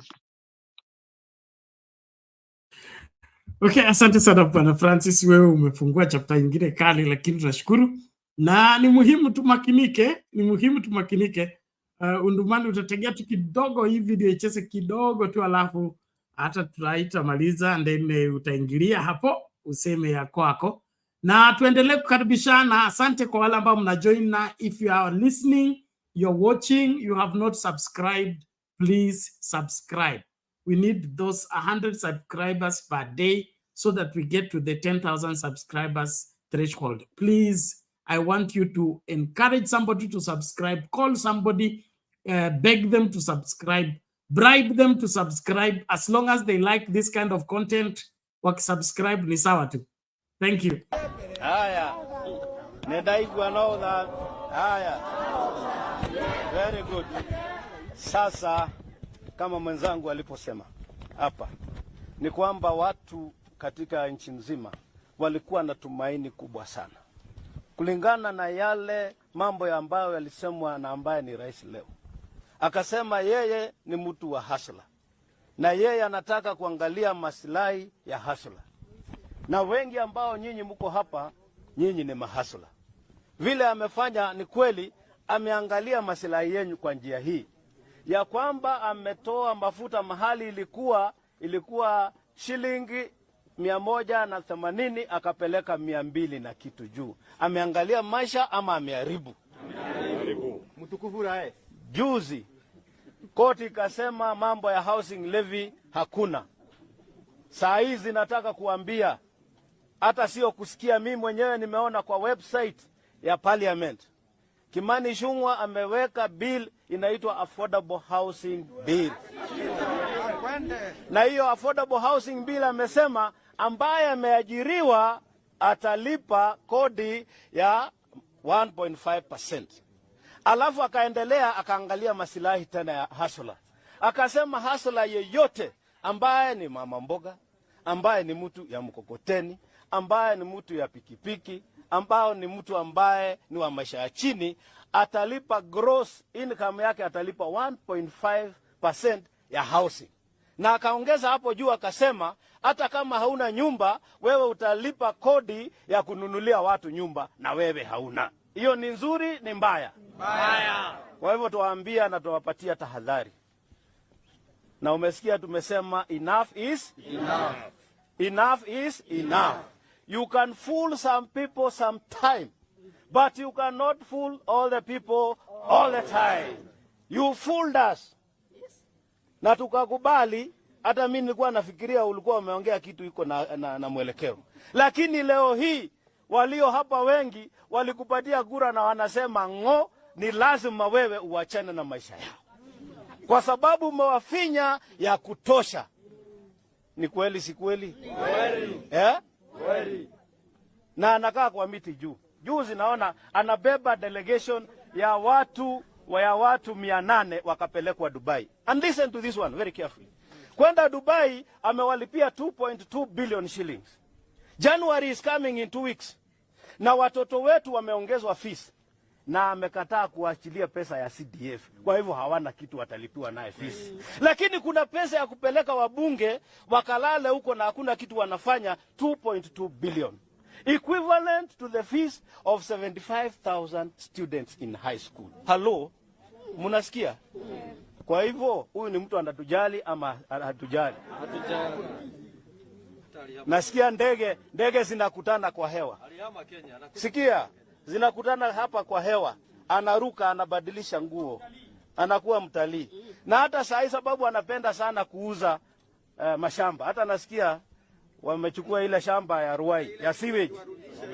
Hiyo ya sewage wameichukua na Uhuru alikuwa ameishika ndio isaidie watu wa Nairobi. Na watu wa Nairobi msikie.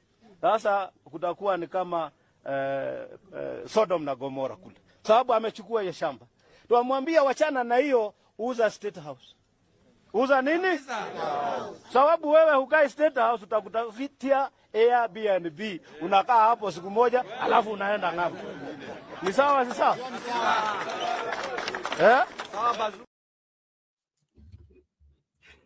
Airbnb anakaa hapo siku moja alafu anakwenda. State House haitajiki kwa sababu hakuna mtu anaishi huko. Now, ladies and gentlemen, as Undumani comes in, I want us please to keep the focus. Vital, I don't get what you are up to. Please, let's focus on the conversation and not divert the attention of the people on a subject that is not part of what we are discussing. It does not help much. If you want us to discuss what you want us to discuss, then let us get that information early enough. We'll do a show specifically for that case, and we can exhaustively prosecute that. But your story ya Uhuru anacheza nani, all that is unnecessary for now. It's unnecessary now. The country is in bad shape. We need to look for how to save it, not who to blame. You heard what Kibaki said. If we go following who did what, who did not do this, we will not do anything. Let's focus on saving this country once and for all. If William Ruto is Uhuru Kenyatta's project, no problem. Ukweli ni kwamba nchi iko babaya na inahitajika kuokolewa, na Wakenya wenye nia njema wako mstari wa mbele kufanya hivyo.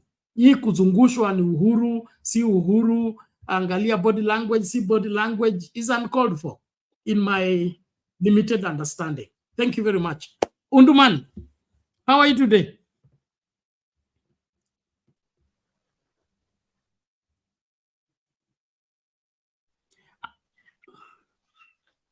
Unanipata Bernard? Unapatikana, karibu. Hali vipi huko? Busia tuko, tunaendelea mzuri. Mimi nataka fenezi na ndizi za Museveni for Christmas. Wacha tutaangalia Bernard. Sawa, karibu. Tutaangalia Bernard, fene iko, ndizi iko, kwa sababu tuko hapo kwa mpaka. Unajua hapo kwa mpaka hatusikii ile joto sana ya Kenya. Hiyo joto ya ukame hatusikii sana. Tukisikia sana joto tunakimbia Uganda, tunaponea huko. Sasa kurudi kwa mada, nitasema namna hii. Katika Ufunuo wa Yohana 23 inasema namna hii, nani hao wasikie wenye wanaenda kanisani? Na wale wenye wanaenda kanisani ni wale wenye dhambi kabisa, wanajifanya kondoo kumbe ni mbwa mwitu. Ufunuo wa Yohana inasema ya kwamba hapa nje kuna wafisadi, wanyang'anyi, wauaji na kila kitu. Imetaja hiyo jina yote, hiyo maneno yote katika Ufunuo wa Yohana. Na sijui hawa mapadri na mapasta wanaendaga kwa hiyo mkutano yao wanahubiringi nini?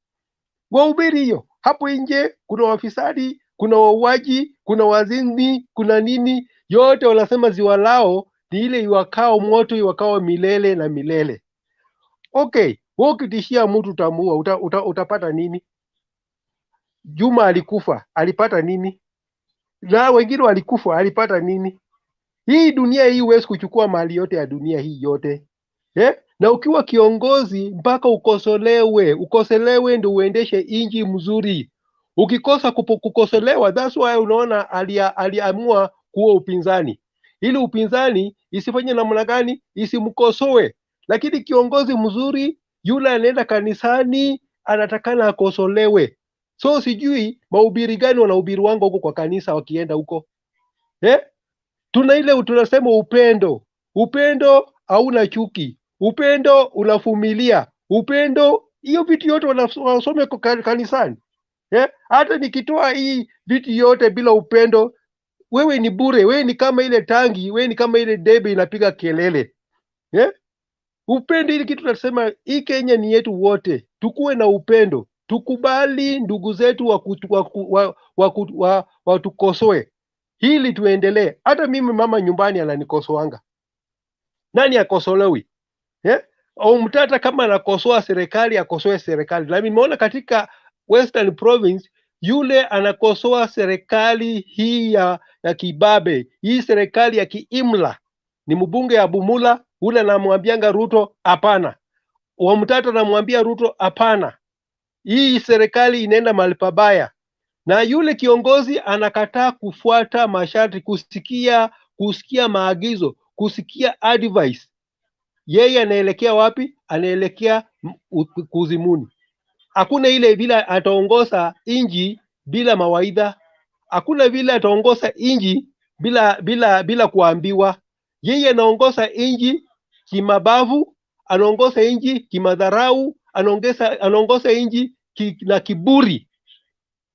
Unaona Bernard? Inji iongozi namna hiyo, na kama hao wabunge wamemuogopa kumkosoa, watu wengine watamkosoa. Na Biblia inasema afadhali yule anaua mwili kuliko anaua roho. Tumeona wakati ya mwaka 63, tumeona wale viongozi walikuwa nakufa. Na baadaye wale walikuwa naua watu, wale wengine si walikufa. Hii Kenya waliwacha tu, Kenya iko tu bado tu mahali iko tu pale. Waliwacha Kenya. Hata hii vitisho hiyo tutaua, tutafanya nini? Hii ni vitisho. Wale wameua, waliua Robert huko alikufa. Wenye waliua Robert huko walipata nini? Hakuna. Wenye waliua wale politician wale walikufa, walipata nini? Hakuna. Tena hao wamekufa tu. Na hiyo kaburi nasema namna gani? Ni futi 6 kwa 6. Ulikuja bure, utarudi bure. Ulikuja bure, utarudi bure. Na ututoacha Kenya tu vile iko namna hii. Sisi ndio tunaenda. Kenya inabaki tu pale pale. Hata uniue leo, uwe mwingine kesho, Kenya itabaki tu ile ile. Lakini wanasema utalipa kizazi, utalipa ile generation yako italipa. Biblia inasema generation ya tano wale waliua Robert huko wajalipia na walikufa wote, na generation yao iko bado hiyo, na hiyo generation yao italipia. Bernard, italipia hii maovu wanafanyia wa Kenya. Wanasema Biblia inasema watailipia kwa generation mara 5.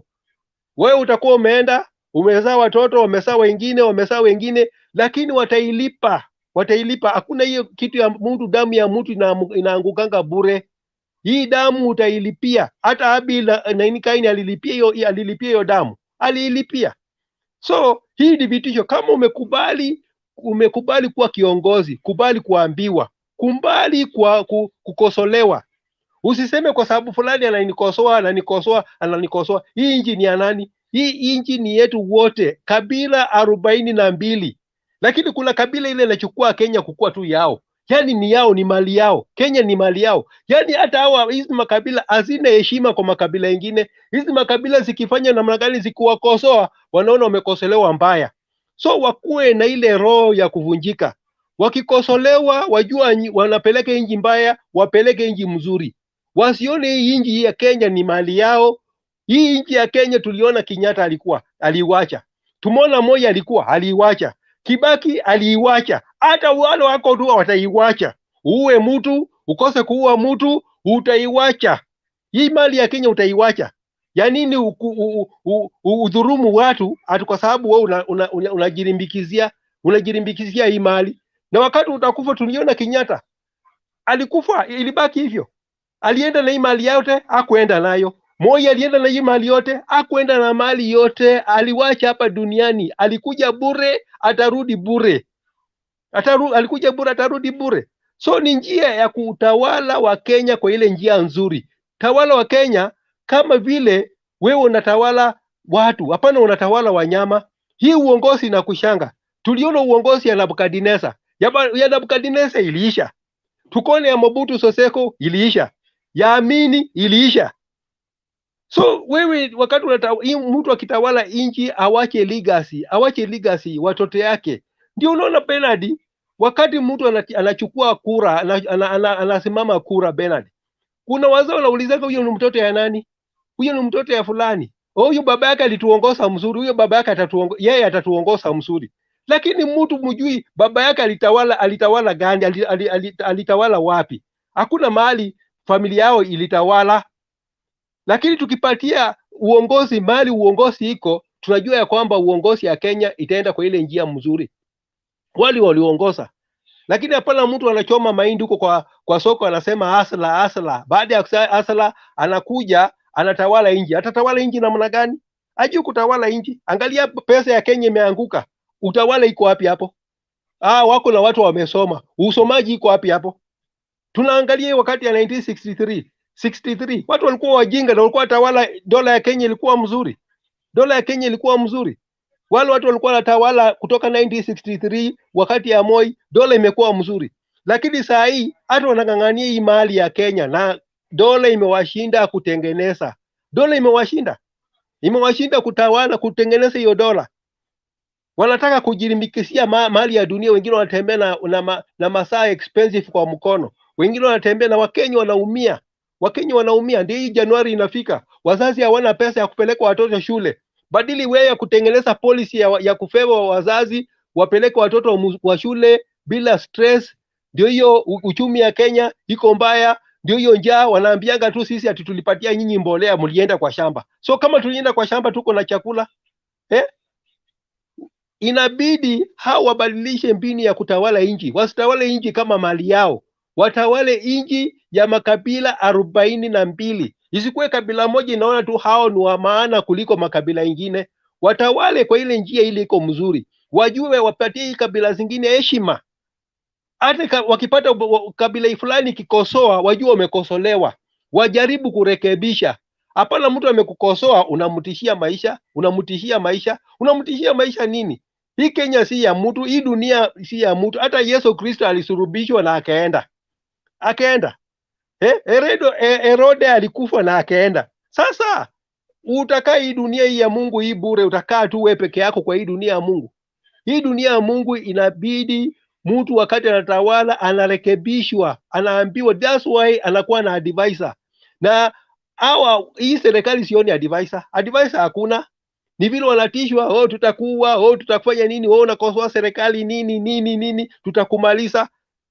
Mtu wakati anasema atamaliza mwingine, yeye atakuwa mawe, ataishi hii dunia. Ataishi dunia, atakuwa mawe. Kesho yeye atakufa futi 6 kwa 6, na watu wanasahau kabisa. So Kenya hii tukubali kukosolewa. Kila mtu akubali kukosolewa. Mali mtu anaenda mbaya akosolewe na arekebishe.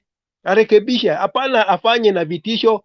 Hii Kenya ukisema unafanya na vitisho, ya kesho tunaona nchi zingine hizo nchi zingine zilipinduliwa, zile rais walikuwa na kiburi na majivuno, walipinduliwa. Na hii mwaka hata miaka 5 haijakwisha, wewe unaonyesha sisi ubabe wako ati kwa sababu wewe uko na sword. Sword ndio nini bila heshima? Sword ndio nini bila kukosolewa? Kiburi, majivuno, hiyo yote ni unaenda jehanamu. Kwa sababu ukiwa kiongozi inatakikana uheshimu wale watu wanakukosoa. Sasa hapa katika Western Province, Bernard, hatuna mtu anaweza kukosoa serikali, ni wawili tu, Okiya Omutata na huyu mbunge wa Bumula. Peke yake hao ndio wanakosoa, lakini wengine wote ni waoga. Huwezi kumwambia rais unafanya mbaya, huwezi kumwambia rais unatawala nchi mbaya. Arekebishe. Si kusema kwamba amepatia sisi mbolea turudi kwa shamba. Turudi kwa shamba kufanya nini? Tumepanda. Turudi kwa shamba kufanya nini? Tukule ile chakula na tunaona nchi inaenda mbaya. Nchi kikienda mbaya mpaka tusungumuse. Hata ukisema unaua mtu, wewe kesho utakufa. Sisi ni wanadamu. Maisha ya mwanadamu ni Mungu ndiye anapangianga mwanadamu. Ni Mungu ndiye anapangianga. Unaweza kusema ya kwamba utaua fulani na wewe kesho hakuna. Unaweza panga unataka kudhurumu mwingine, kesho inapatikana ya kwamba wewe hakuna, wewe ni past tense. Utatoka wapi udhurumu mwingine? Hii dunia ni ya Mungu. Hii Kenya Mungu alitupatia, tupendane, tufanye kazi pamoja, tuheshimu kila mtu, tuheshimu kabila 42 yenye iko Kenya hii. Ili kabila ikitoa maoni yake, sikiza. Kabila ikitoa maoni yake, sikiza. Ukiwa kiongozi, sikiza maoni ya kila mtu, na Kenya tutapeleka Kenya mbele. Lakini ukikosa kusikia maoni ya kila mtu, unajifanya wewe ni mbabe. Kuna mwingine atatoka huko kando tu na atakupindua na atatumia hiyo sword. Kwa hiyo ile njia ulikuwa unataka kutumia, ataitumia mbaya kuliko vile ungetumia. So Bernard, nasema Kenya hii ni kubwa sana. Kenya hii tupendane. Wakati kiongozi yoyote anachaguliwa, aheshimu kuambiwa. Aambiwe hii ikiwa mbaya, anajua anakosolewa, anarekebisha. Na wakati anarekebisha, Kenya hii tunafanya namna gani? Tunaenda mbele. Tusitawale Kenya na vitisho. Sasa gharama ya maisha imepanda. Badili ya vitisho, watu wafanye namna gani? Waweke kutengeneza uchumi ya Kenya. waweke kutengeneza uchumi ya Kenya, si vile kutishatisha watu, wanatishatisha watu Kesho utatisha mwingine na mwingine atakutisha zaidi hata kuliko huyo. Nasema Bernard, ni hayo tu. Mungu awabariki. Amina, amina. Asante sana Bwana Undumani, tunashukuru kwa ujumbe mzuri, na ujumbe umefika. Hakuna mtu wa milele hapa, na hata hiyo nafasi ya uongozi si ya milele. Unaweza kuwa wewe unaona kwamba wewe ndio ultimate, juu yako hakuna mwingine, lakini siku zako zimehesabika, ziko mikononi mwa mwingine ambaye amekuzidi. Kwa hivyo unyenyekevu ni kitu cha muhimu. Na Kenya Kwanza, hata kama waliiba kura, wangesamehewa na Wakenya, wangewadhamini Wakenya na washughulikie, wafanye maisha ikuwe bora. Lakini wewe unaiba kura, unachukua uongozi kimabavu, alafu unataka kukalia vichwa za kila Mkenya kwa sababu unajiona wewe ni yani wewe ni nani? And so as we engage as Kenyans, we have to really think deep and begin to intimate ourselves on issues that really matter. And that is the freedoms of our country and our constitutionalism. We seem to have a regime here that is determined to replace our constitutional system of operation by us becoming an authoritative declaration state. What the president says is final, and nobody should go against it. If you do, atakufieka akitumia sword.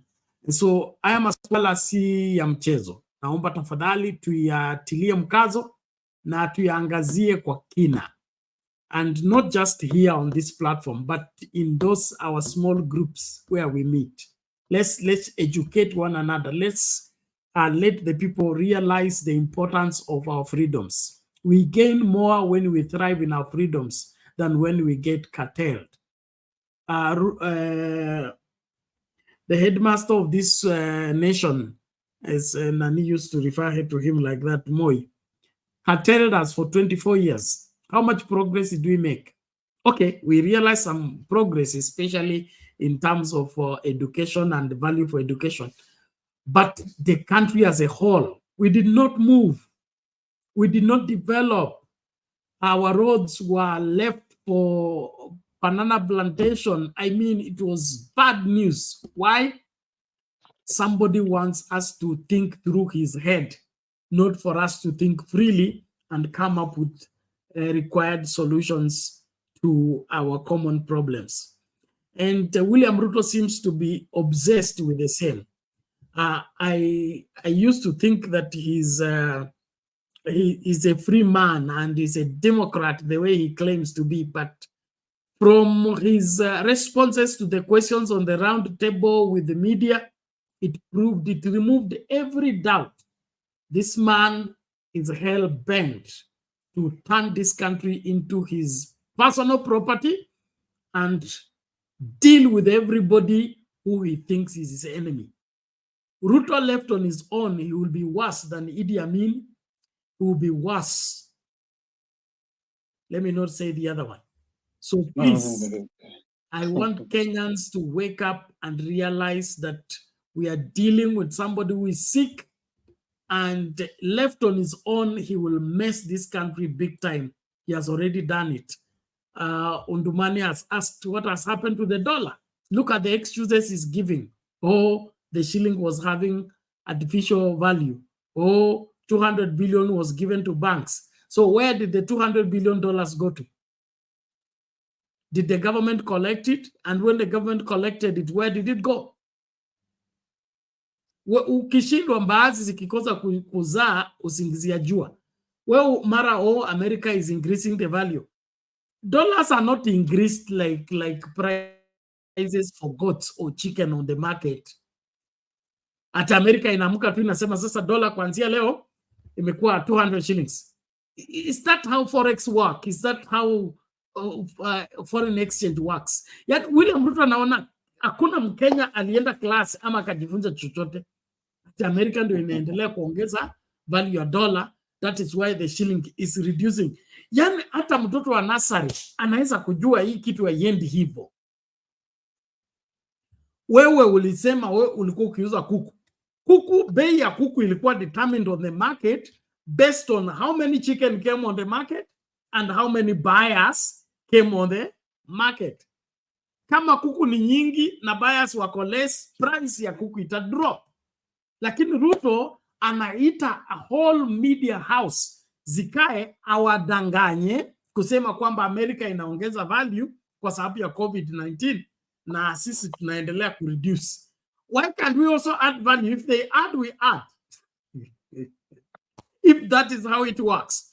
But from the look of things, we have a clueless government led by a clueless leader who is only leading us to a wrong place. Let's reject Ruto and all he stands for so that this country can be free again. And let's not allow ourselves to slip back into the dictatorship of Moi and the backwardness of one mind thinking for the whole country instead of us, 55 million of us engaging our graced and gifted brains that are meant to be solutions by reason of God's creation. Thank you. Mr. Francis. Bernard, on the issue of the foreign exchange, I would want to inform you very crucial data that Kenyans could have missed, which are very crucial. One, when the president got into power, he presented himself as a Pan-African who was anti-dollar. And there are some several occasions that he stated that dollar has been so dominant in African countries and therefore we have to do away with it. He went ahead to procure what you call government-to-government oil deal based on the Kenyan shillings. Then there's a question that the former Prime Minister Raila Odinga asked.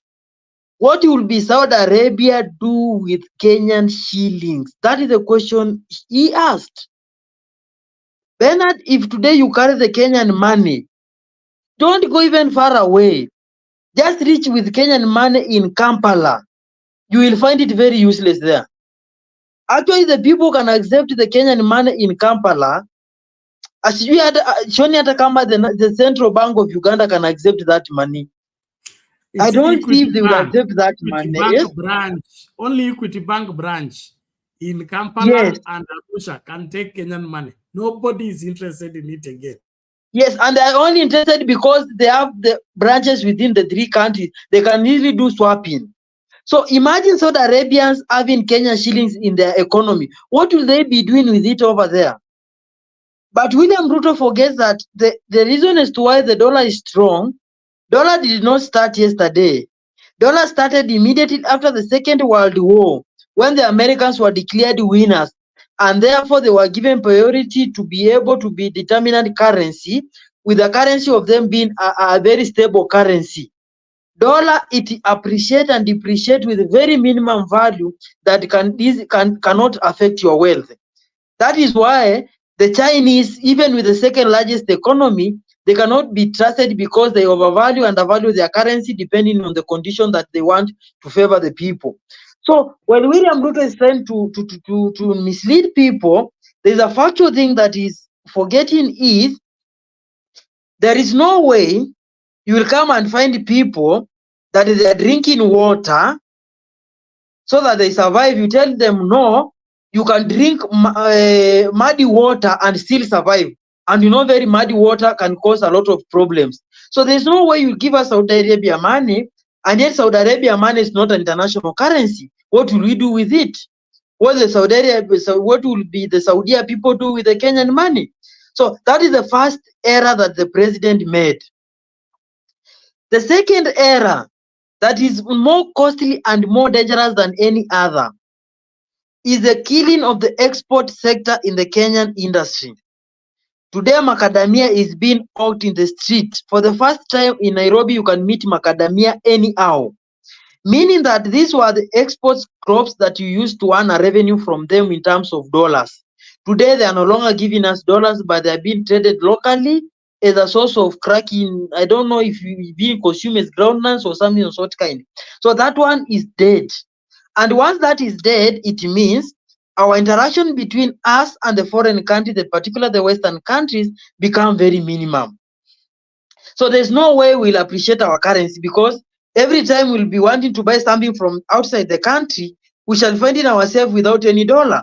Therefore, we shall be finding ourselves exchanging a lot of Kenyan money to have a small percentage of dollar. So that will end up making our currency weaker and weaker and weaker. And instead of this person addressing the same, is even telling the farmers and the people who are supposed to improve the productivity of our country, you are supposed to go to Saudi Arabia, to go to France, to England, to USA, to Israel, and every other country that needs laborers so that you can work there. And the problem with it is this way. And I will want also to ask those people from even the comment section and everyone else to tell me, because maybe I'm displaced. How long does it take a collapsed business to re-emerge or to be able to stand up again?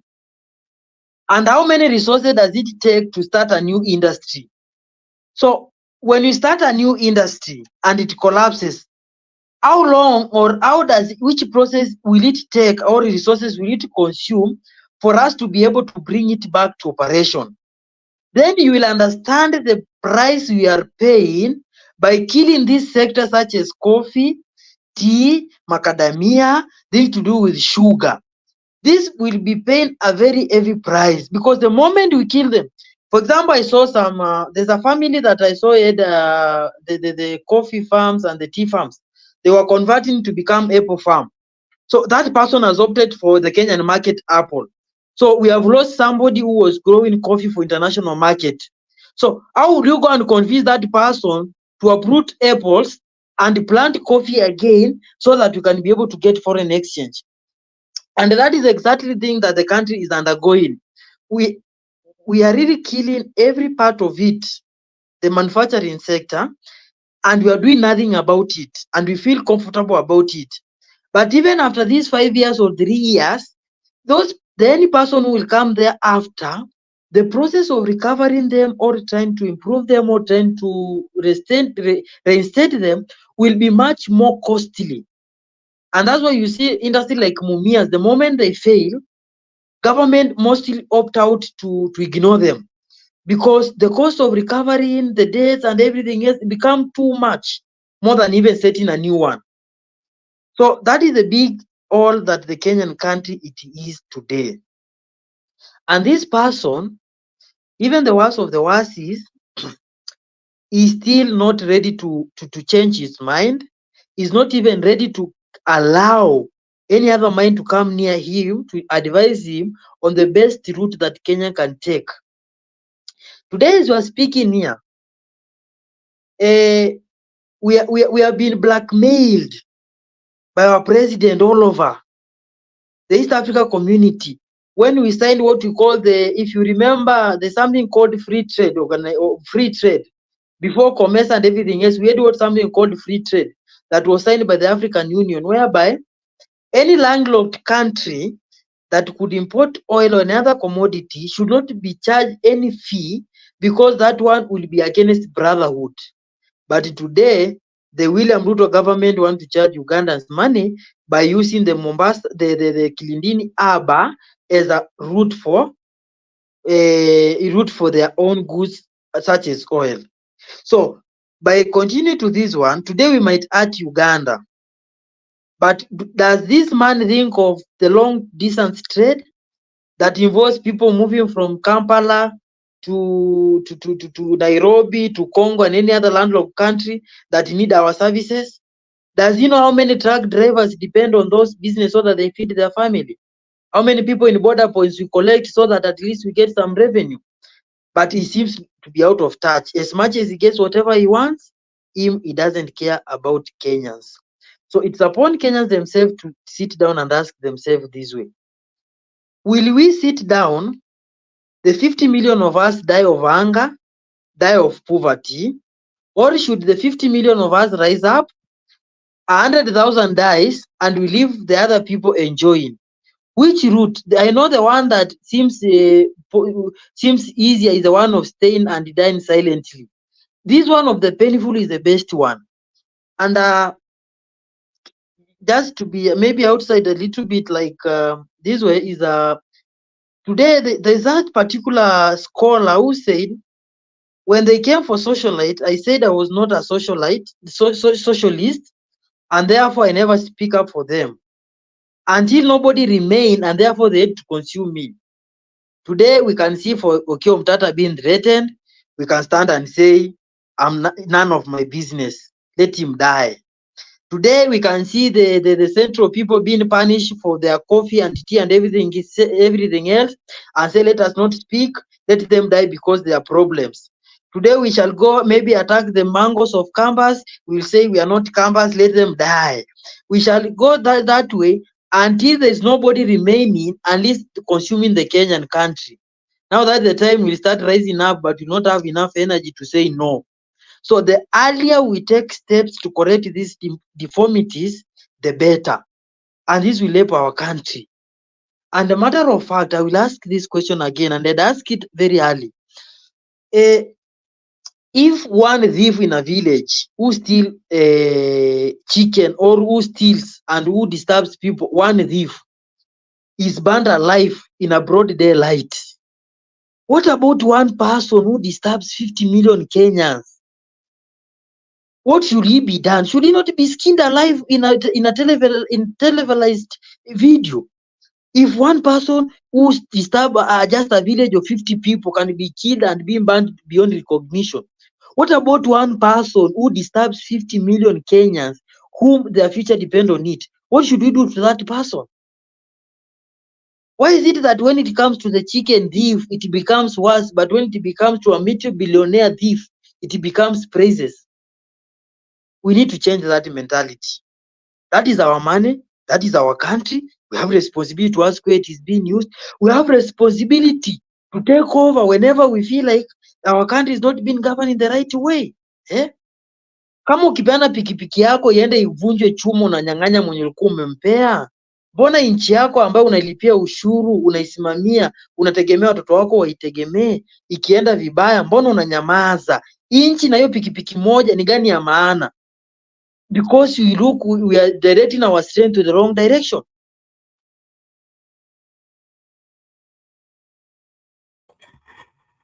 Okay, asante sana Bwana Francis, inaonekana umejitupa nje ama unahesabiwa muda, lakini tunashukuru ujumbe umefika. Naamini kwamba tunaelewana mahala pote ulipo.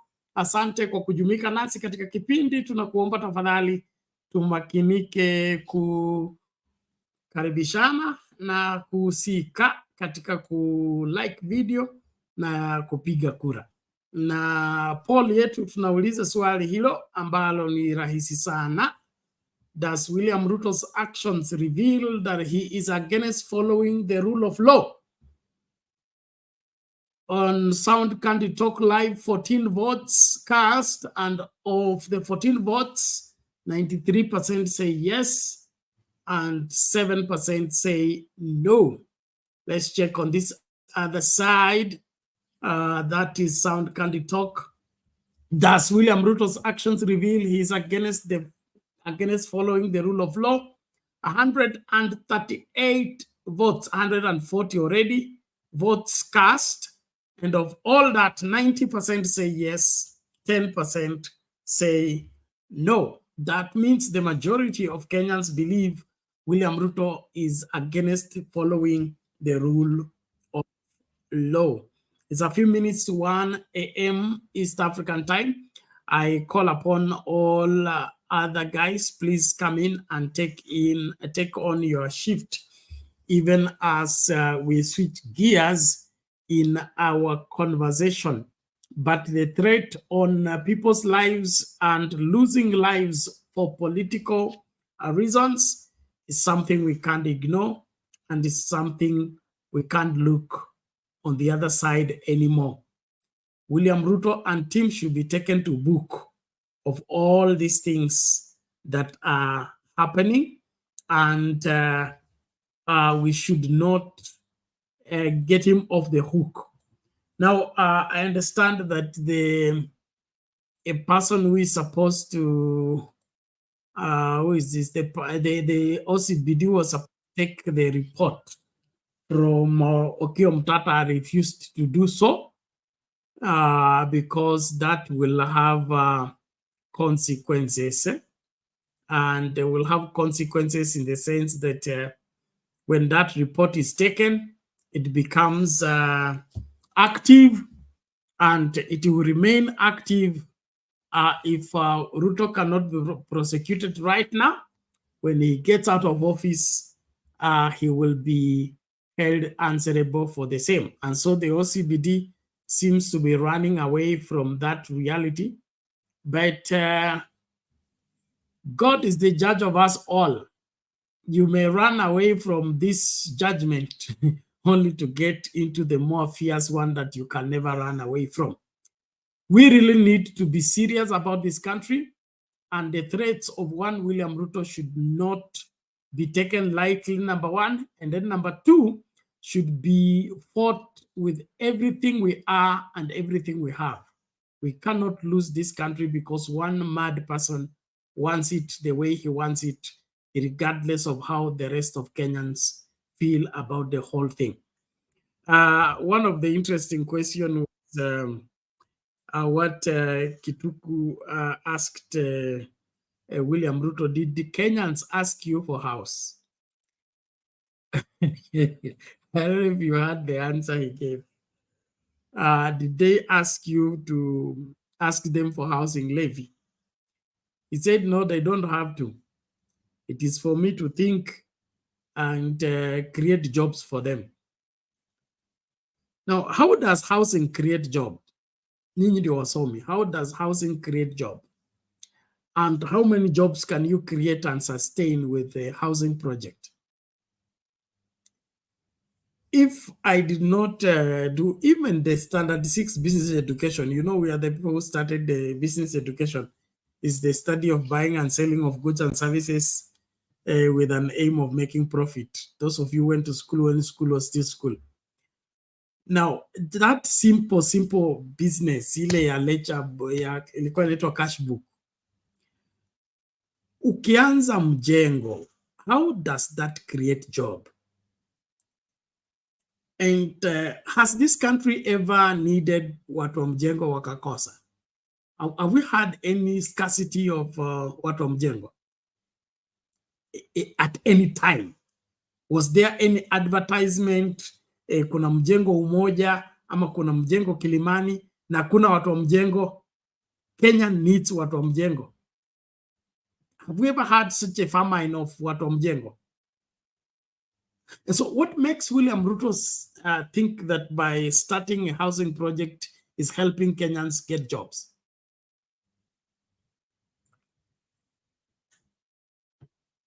Let's watch this and then we can bring in Jeremiah to share. I can see Harun is already here. Francis, did you get in with the admin power? You can't use the same device for the same thing for different. You must use 2 different devices. I have an issue with the net. It is really disturbing. Logging in, logging out. Let me check if I can sort out that. We have secured our system in what we call an end-to-end security solution. In the run-up to the 2017 general elections in Kenya, a man named Chris Musando emerged as a figure who sent shivers down the spines of many politicians, especially those who wanted to gain power through the back door. He held the keys to the Data Electronic Register and KIEMS kit at the Independent Electoral and Boundaries Commission, IEBC, making him the face of technology at the organization. Just 8 days before the elections, his life was tragically cut short when his lifeless body was found dumped in a forest along Kikuyu in Kiambu County.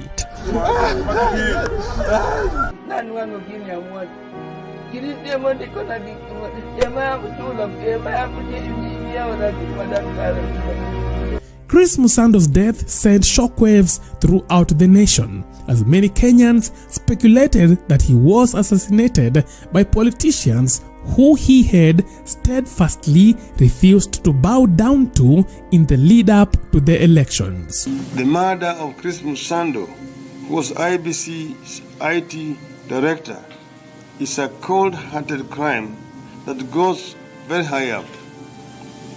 IBC and Jubilee are partners in this murder. But how did Chris Musando, the man responsible for overseeing crucial ICT processes at the IEBC, meet his untimely demise? Let's dive deeper into the event that led Chris Musando into his slaughterhouse. Hello, my name is Chief Okuzo from Plug TV. Now, the backdrop of this story is the 2017 general elections in Kenya. The IEBC was tasked with organizing free and fair elections, and its team of commissioners, including Wafula Chebukati, Roslyn Akombe, Ezra Chiloba, and Chris Musando, among others, were responsible for ensuring the electoral process ran smoothly. Chris Musando in particular played a pivotal role in overseeing key ICT processes, including the audit of the Register of Voters, making him the linchpin of the IEBC technological operations. As the election's date neared, Chris Musando's role became increasingly prominent, with multiple media houses seeking his insights on the preparedness for free and fair elections. Musando exuded confidence in the electoral system's integrity, assuring Kenyans that he wouldn't succumb to pressure from those who sought to manipulate the system for their own gain. So we have put a lot of things in place to ensure that technology works for us on election day. But again, in case of failure, we have also put in place accountability mechanisms to resort to other modes of identification or resource transmission for that matter. It appeared that Musando was resolute and impervious to external influence, even from the government itself. However, not knowing his every word was being carefully monitored by his enemies. Before his tragic death, Chris Musando had reported receiving multiple death threats, alerting the police to the danger he perceived. The then police spokesperson, Charles Owino, confirmed that he had advised Musando to seek police assistance after he shared information about the threats. He reported the matter to the police but did not make a follow-up. He told me he was too busy and that the threats had subsided in the past week, Owino stated. Detectives from the Central Police Station attempted to obtain further statements from Chris Musando but were unsuccessful. Musando had also provided them with 2 numbers from which the threatening messages had originated. His family and colleagues also noted that the threats were related to his work. Despite these threats, Chris Musando continued with his duties, unaware that a sinister plot was unfolding. On July 28, 2017, just 8 days before the general elections, Musando did not return home, and his vehicle was discovered on Uhuru Highway at 2:24 a.m. the following day. Strangely, the vehicle, which initially contained 2 occupants, a male and a female, was later seen on Bunyala Road with only a male occupant who did not resemble Chris Musando. Now, the vehicle was eventually found abandoned in Roysambu on Sunday night, the same day the IEBC issued a statement about his disappearance. Former Gatundu South Member of Parliament Moses Kuria had posted a photo of Musando's vehicle on social media, insinuating that Musando was having an illicit rendezvous with a woman in Roysambu while the nation was anxiously searching for him. So this is Chris Musando's vehicle right now here at Roysambu. The idiot is enjoying sweet time with a woman, and the story was that he is privy to rigging and he can't be found. Verily, verily, I say unto you, Raila, you will not burn this country, not when I am alive, Moses Kuria said as he shared a photo of him standing next to Chris Musando's vehicle. All the self-proclaimed sleuths tried to piece together the puzzle of Chris Musando's mysterious disappearance. Different theories emerged, with some suggesting that he might have been abducted from his car on Bunyala Road and replaced with another individual who drove it towards Nyayo Stadium. Tragically, Chris Musando and a woman believed to be his girlfriend were later discovered brutally murdered, their bodies dumped in Kikuyu Forest in Kiambu County. Kenya's chief government pathologist Johansen Oduor confirmed that Musando died from strangulation and had incisions on his right arm, while the rest of his body remained intact. The circumstances surrounding his death sparked intense speculations, with some suggesting that powerful figures within the government were responsible. Opposition leader Raila Odinga and his team contended that Musando was likely murdered by political opponents who sought to rig the elections in their favor. The murder of Chris Musando, who was IBC's IT director, is a cold-hearted crime that goes very high up. IBC and Jubilee are partners in this murder. IEBC Chair Wafula Chebukati demanded justice and labeled Musando's death as a murder, while also advocating for a post-mortem examination to determine the exact cause of death. The shocking nature of Musando's demise left many Kenyans questioning whether the IEBC could indeed deliver free and fair elections. Amidst the uncertainty, one member of the IEBC Commission, Roslyn Akombe, appeared to hold critical information. She claimed that Chris Musando had been lured into a deadly trap by his own colleagues. Although she did not name names, Akombe revealed that she had received threats from the commissioner's former CEO, Ezra Chiloba, due to her intentions to testify about Musando's mysterious death. On July 29th, I stated that I would testify at an independent judicial inquest into the murder of my colleague Chris. I received this email from Ezra Chiloba, former CEO of IEBC Kenya. It confirms my call for an inquiry. Kenyans deserve the truth. I owe it to you, Akombe said. She shared a screenshot of an email she allegedly received from Chiloba, which read, "Do not attempt to rewrite history. Our silence is not your license." Months later, former Gatundu South MP Moses Kuria, who had close ties to the government at that time, made startling revelations. He claimed that the 2017 elections were rigged and implicated himself along with others who are now aligned with President Ruto's camp in guarding former President Kenyatta's votes and manipulating the elections in his favor. Mheshimiwa wa Maua, Mheshimiwa Alice Wahome, Mheshimiwa Faith Getau, sisi ndio tulikuwa tunashidia Uhuru kura na sisi ndio tulikuwa tunamwibia kura.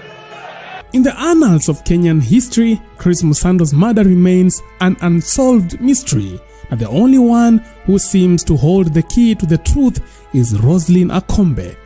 As Kenya moves forward, the shadows of that tragic day continues to cast a long and haunting presence over its political landscape. That is it for now. Thanks for watching. Let's meet next time. Bye-bye.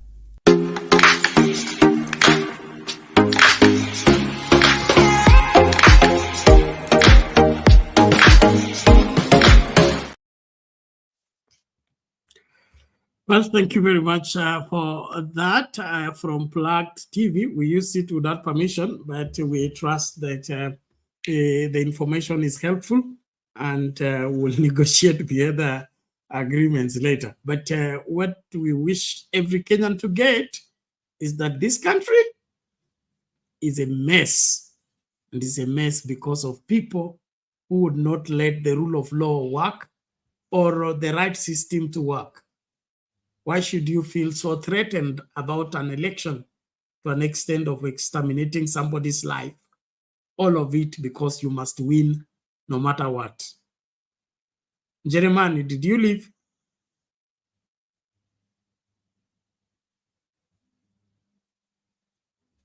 And we believe that we will get to the bottom of all this.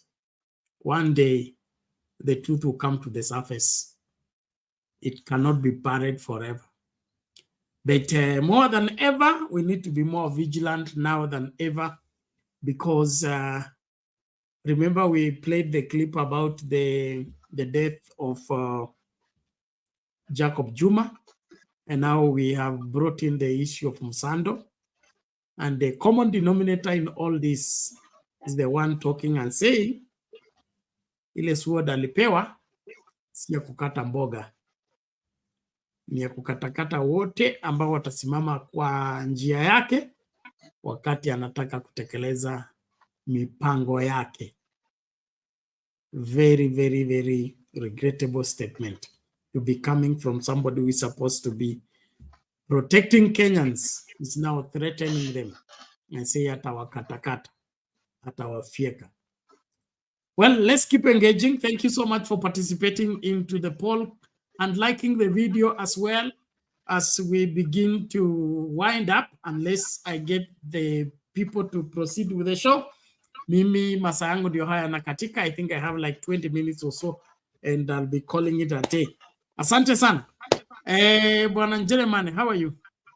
Long time. Long time, Bernard. How are you? Can you hear me? I'm good. I'm good. You can hear you. You will need to raise your voice kidogo too. I'm gonna get the microphone closer. Let me know if it's any louder. Any Try better? again? Any better? That's okay. That's okay. Go ahead. Thank you. So I appreciate the opportunity for us to speak. It's been a long time indeed. And I'm here to keep you company for the next 20 minutes because I just wanted to let you know that I'm actively listening. So many things have been shared in the show, and I just wanted to make a few comments on maybe one or two of them. One of the things that I noticed is that we have this, if I may call it, sword issue. And I noticed that in the previous years, the sword was never a prominent feature in the Kenyan topography. I look at Jomo Kenyatta's time, I look at Moi's time, I look at Kibaki's time. We never saw the sword unleashed.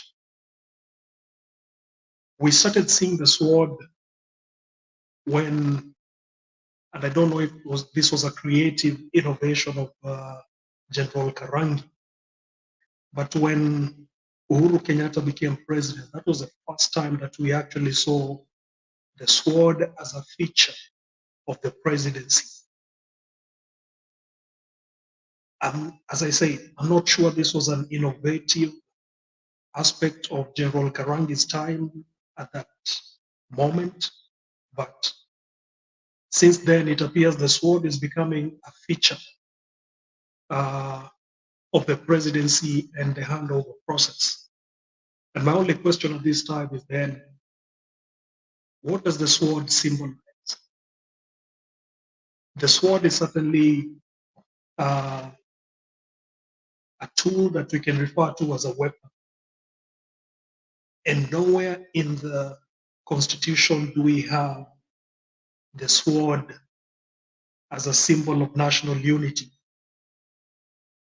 And I like the analogy that Okiya Omutata made. Okiya Omutata said, when Ruto was sworn in as president, he put aside the Constitution and then held high the sword.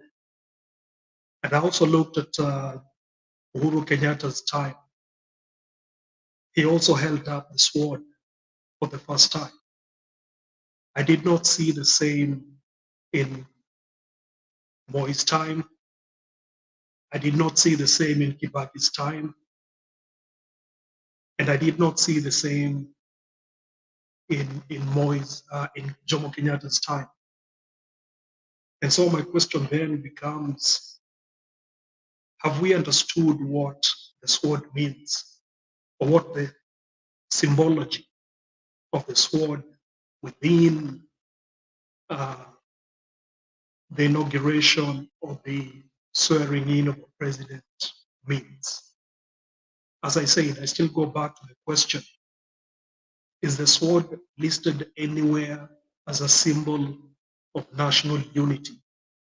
Is the sword indicated anywhere to represent the power of the sovereign people of Kenya? Here I'll be speaking like a layman when I say I observe that the sword is a symbol of authority among the military. But is Kenya a military state? For us to put the sword as a prominent feature within the power delegated by the sovereigns or within the confines of the constraints of power within a democratic state. Countries like Saudi Arabia use the sword as a symbol of their nationality. But I do not think by convention we have accepted that the sword represents the sovereign power of the Kenyan people. And then there comes the question, is the use of the sword a constitutional symbology? I will leave that one at that. The other one that I wanted to make a commentary on is Okiya Omutata presenting himself to a police station, saying he has come to raise a complaint because he was targeted as one of the people who are challenging authority. And by William Ruto's words, these are the people that he is going to deal with. And by inference, Okiya Omutata is in his right position, his right mind, to come and raise a complaint that he feels that he is being targeted.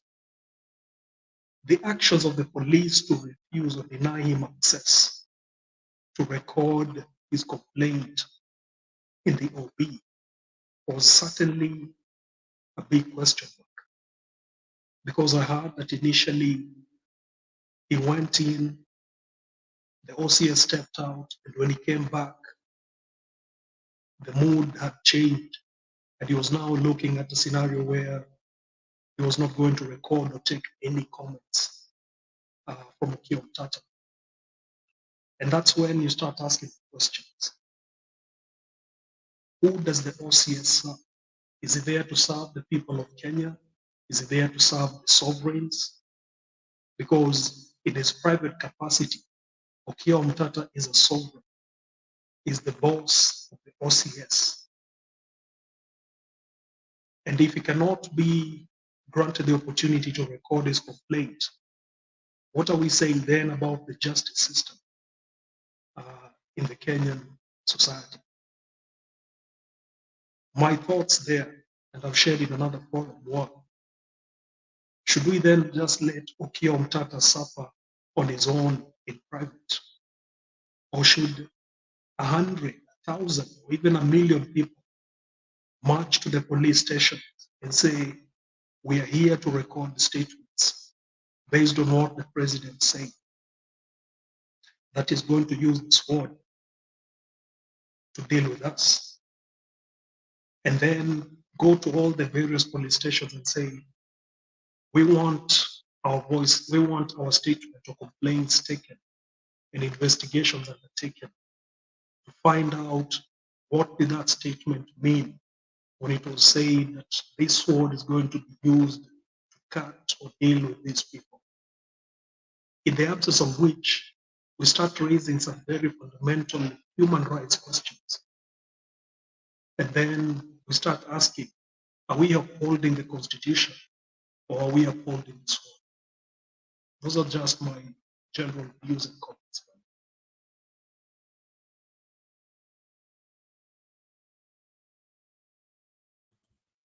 Okay.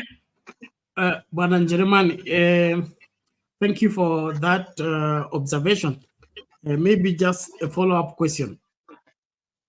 You gave us the analogy, or rather the chronological manifestation of the sword. And like you rightfully put it, we didn't see this sword. It was all secretive. It was kept as sacred. It could only come out maybe. In fact, I think Moi was sworn in so many times without it because he had nobody to hand over or being handed to.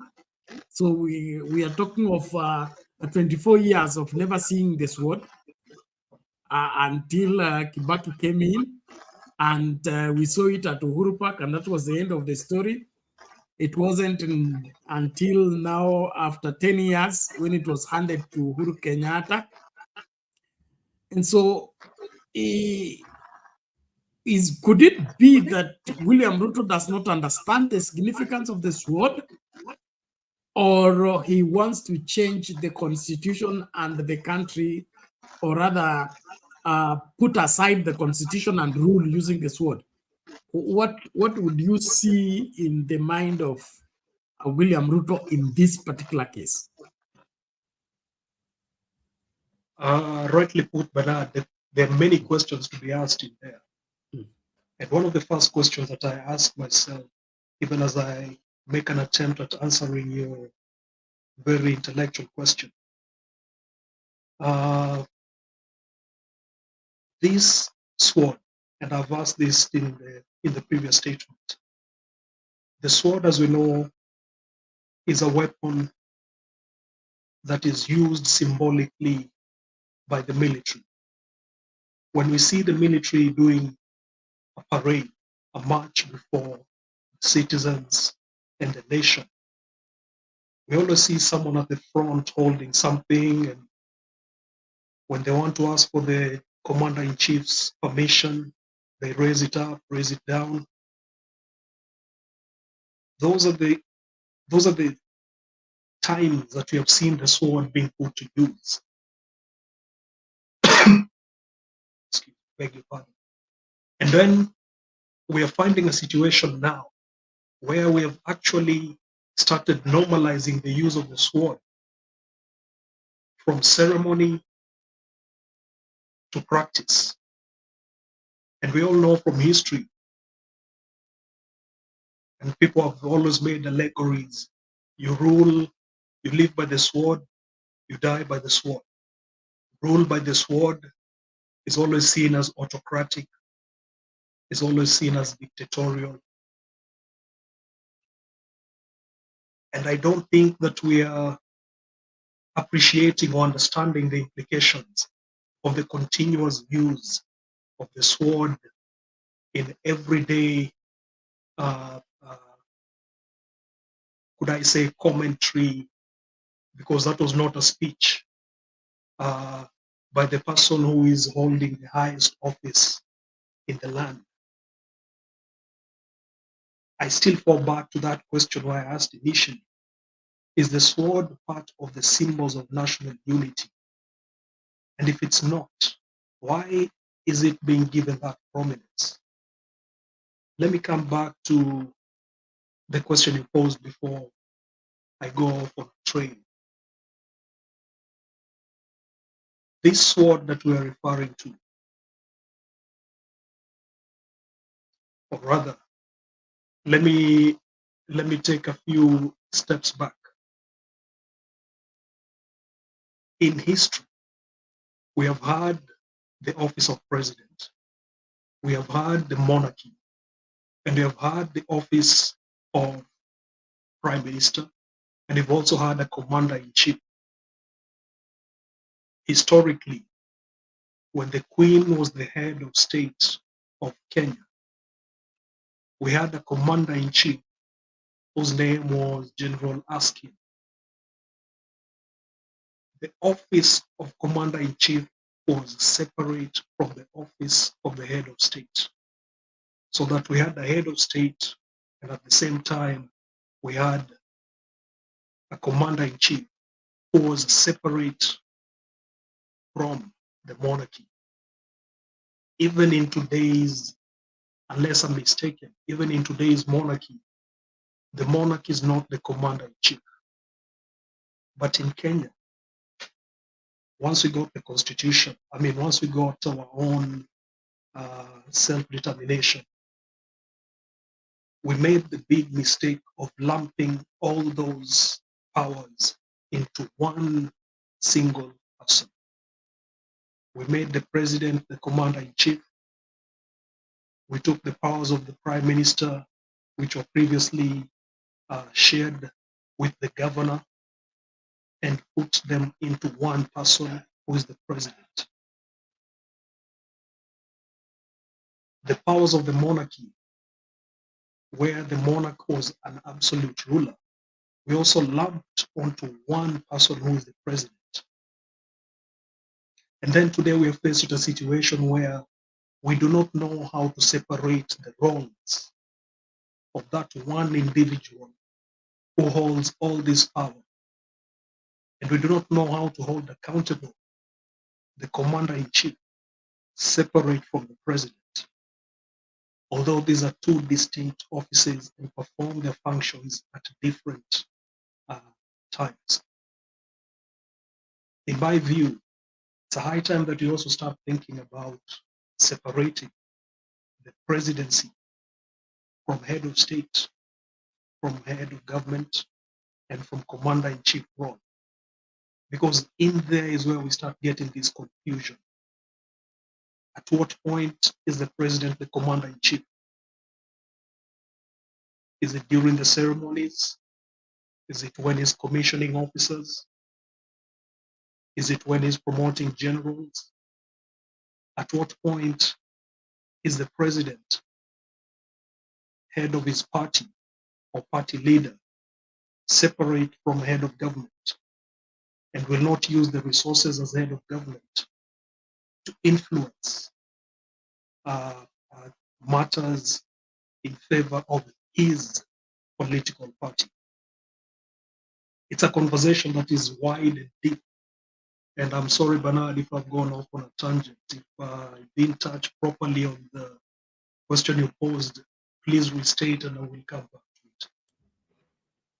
Okay, thank you, Jeremiah. Jeremiah is interesting. It's interesting. But okay, if the school is part of our national unity, it's on our emblem. But in my understanding, now I'll give it my biblical understanding.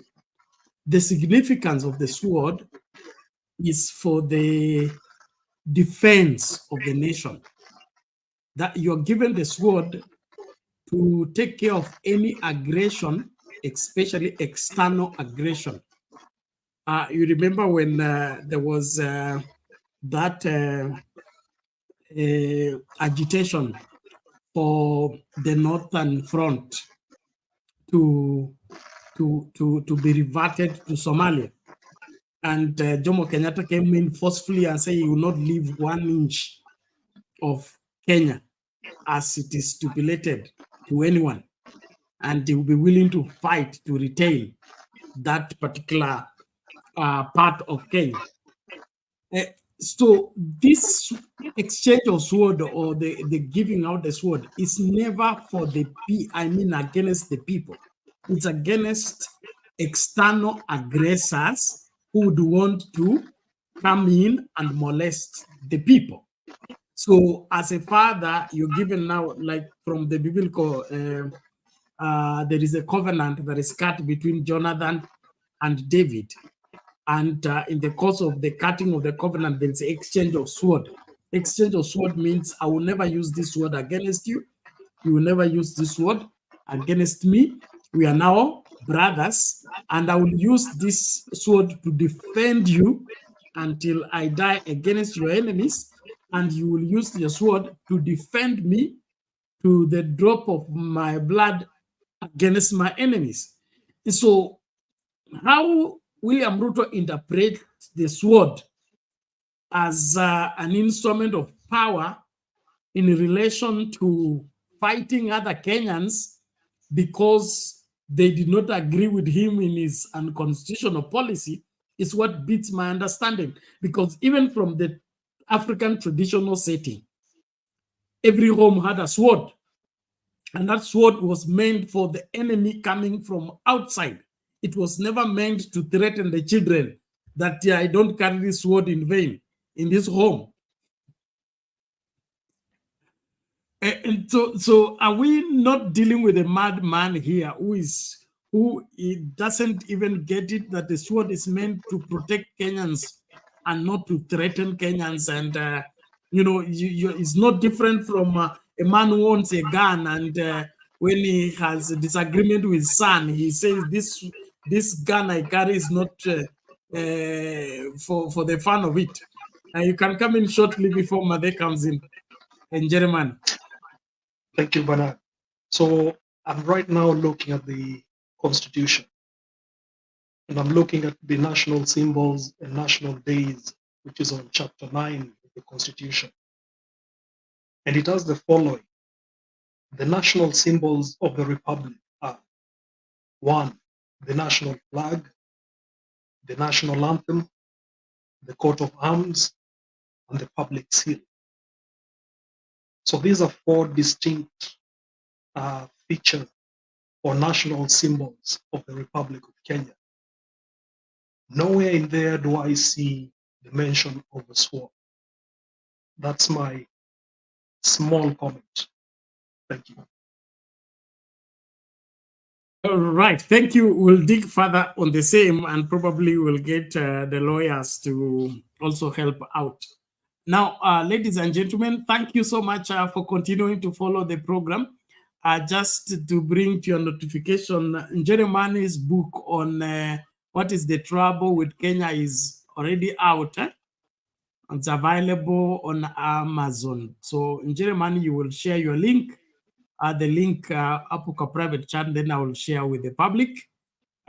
Those interested in getting a copy of the book, please, you can visit the link, get a copy, and look at what is the trouble with Kenya. Or I hope I've not misrepresented the title. Is what is wrong with Kenya, or what is the trouble with Kenya? I've read what is the trouble with Nigeria. Actually, you're right. The book is called The Trouble with Kenya. And it's inspired by the same book, The Trouble with Nigeria. So, yes, you're right. It's The Trouble with Kenya. Okay. Thank you. So we'll be sharing the link shortly for you to click and get to Amazon and get your copy and look at it. It's important that we look critically about this country. I have a feeling that at times we become too shallow about the way we understand our country. And that is why I think we are not forthright in fighting for the same. I live in the church world. And in the church world, you will notice our missionaries. People come from West Africa, come from Ghana and other places. And when they get to Kenya, they tend to know Kenya more than we do. And it's very disturbing, okay? You will be engaging this Ghanaian preacher or Nigerian preacher, and they'll be asking you about a village you have never stepped in. You don't know even it exists. But they know it. They have studied the country inside out before they came for the mission. So Kenyans, we are very lazy when it comes to knowing this country and understanding the gravity of the same. And probably that's why politicians take advantage of us. And so I challenge you, let's know Kenya, let's understand Kenya and fight for Kenya. Kenyan maandamano kamili. Mami, habari ya leo? Niko salama sana na kusalimia Bernard, thank you for your service. Na salimia Jeremani, thank you for your information. And Wakenya mpo, I hope they are all there and they are listening to us. You have, Bernard, preempted my point actually, because what was in my thinking is that a sword is given to the president of a country, meaning that he is ready to defend the external forces or any attack from outside, but not his own people. That is my understanding. And when you look at this Jambazi, Ruto want to change each and everything to look his way. Hata sisi binadamu tuko huko, huenda akatuchange tukawa triangle instead of the way we look like. Kwa sababu hii maajabu yote anafanya ni ya kumaanisha yeye ako na nguvu na power za kufanya chochote anataka Kenya. Not even 1 minute following what is supposed to be for a human being. Yeye hajali.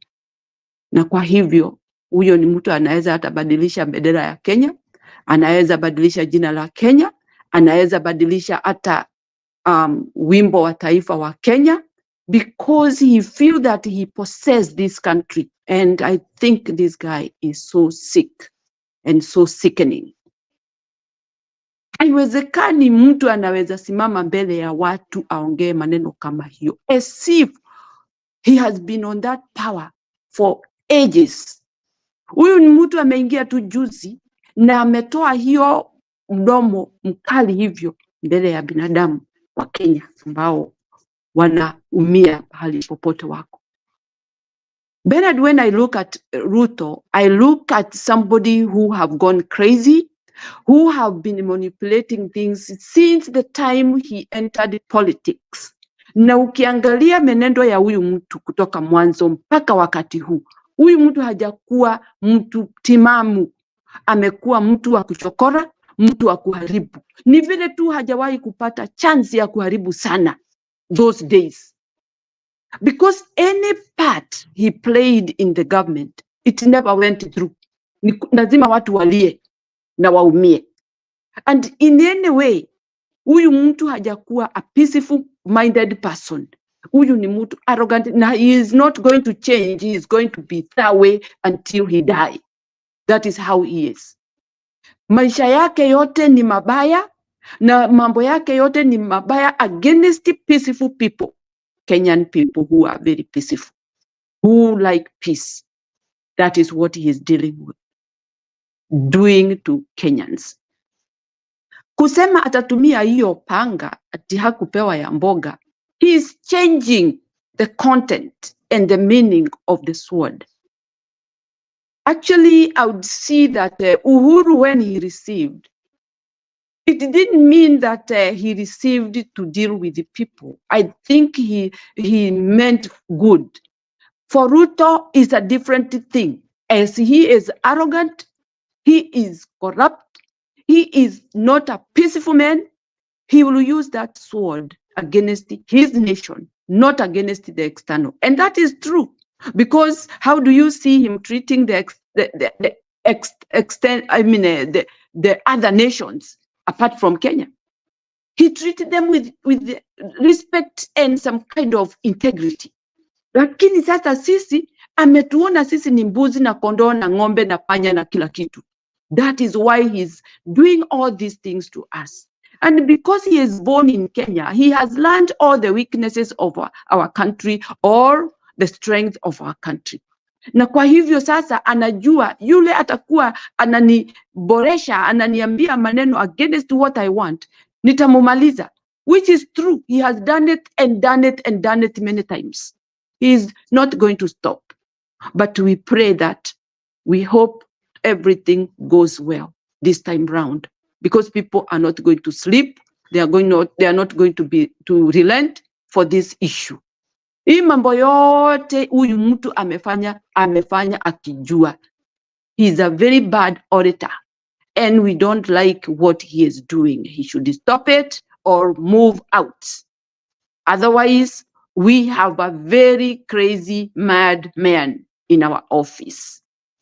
That sword means defending our country from external forces, not to use on the nation that he is leading, being the way fake he is. Mimi nitasimama hapo, Bernard, because most of the things that I believed is what you have already relayed. And I thank you so much for that education that maybe many people didn't know, and now they understand the meaning of the sword. The sword did not mean war. in the nation. The sword means defending the country as a whole, not the nation that somebody is leading. Na huyu mtu tumtoe, aondoke kwa hicho kiti. He is not worthy to lead a peaceful nation like Kenya. Mimi nashukuru Bernard kwa wakati huo. Najua wakati wetu umeisha, lakini for me I feel delighted and happy to see you guys. You are still kicking and fighting for our country. Omutata, Mungu atamwangalia, atamlinda, na malaika wote watamzingira. He is not going to face the wrath of these madmen. Thank you very much, Bernard. Asante sana. Okay, thank you, Mami. We appreciate that, and it's clear. It's clear. We seem to be drifting away from what is basic. I'm told with the people who are pilots that when the plane is up there and maybe there is a storm or it develops complication, all pilots are instructed, every one of them, to revert to the basics. To revert to the basics. You don't continue with the complicated, the dynamic when there is a crisis. When the plane, wherever develops a crisis, the safest way to ensure that you will land safely is to revert to the basics. As Kenyans, it's important that we begin to revert to the basics. William Ruto is not leading this country rightly, and it's all because he began by encouraging Kenyans to forget history, not to remember history, not to check history. Why he wanted to lead this country without history? Because history is bad, it paints him badly, and of course it warns us against him. Well, as we engage and even come to the conclusion of our conversation tonight, or this morning, those of you who are in East Africa, what we need is to be keen. Let's be keen. When William Ruto speaks, don't listen to what he's saying. Listen to what he's not saying. You will begin to understand. Look at what he's avoiding to say. Look at the questions he's avoiding to answer. Then you will notice this is either one man who is out of touch with the reality, or he's so twisted that he cannot be straight in his thinking, in his speaking, and in his talking. Well, ladies and gentlemen, the link I promised on what is the trouble with Kenya, or the trouble with Kenya, a book done by Jeremiah, which I believe is necessary for you. Please visit this place, look at it, and make a purchase where possible. And thank you so much for your faithful support always. Please ensure that you follow through, and don't just visit, like, and appreciate.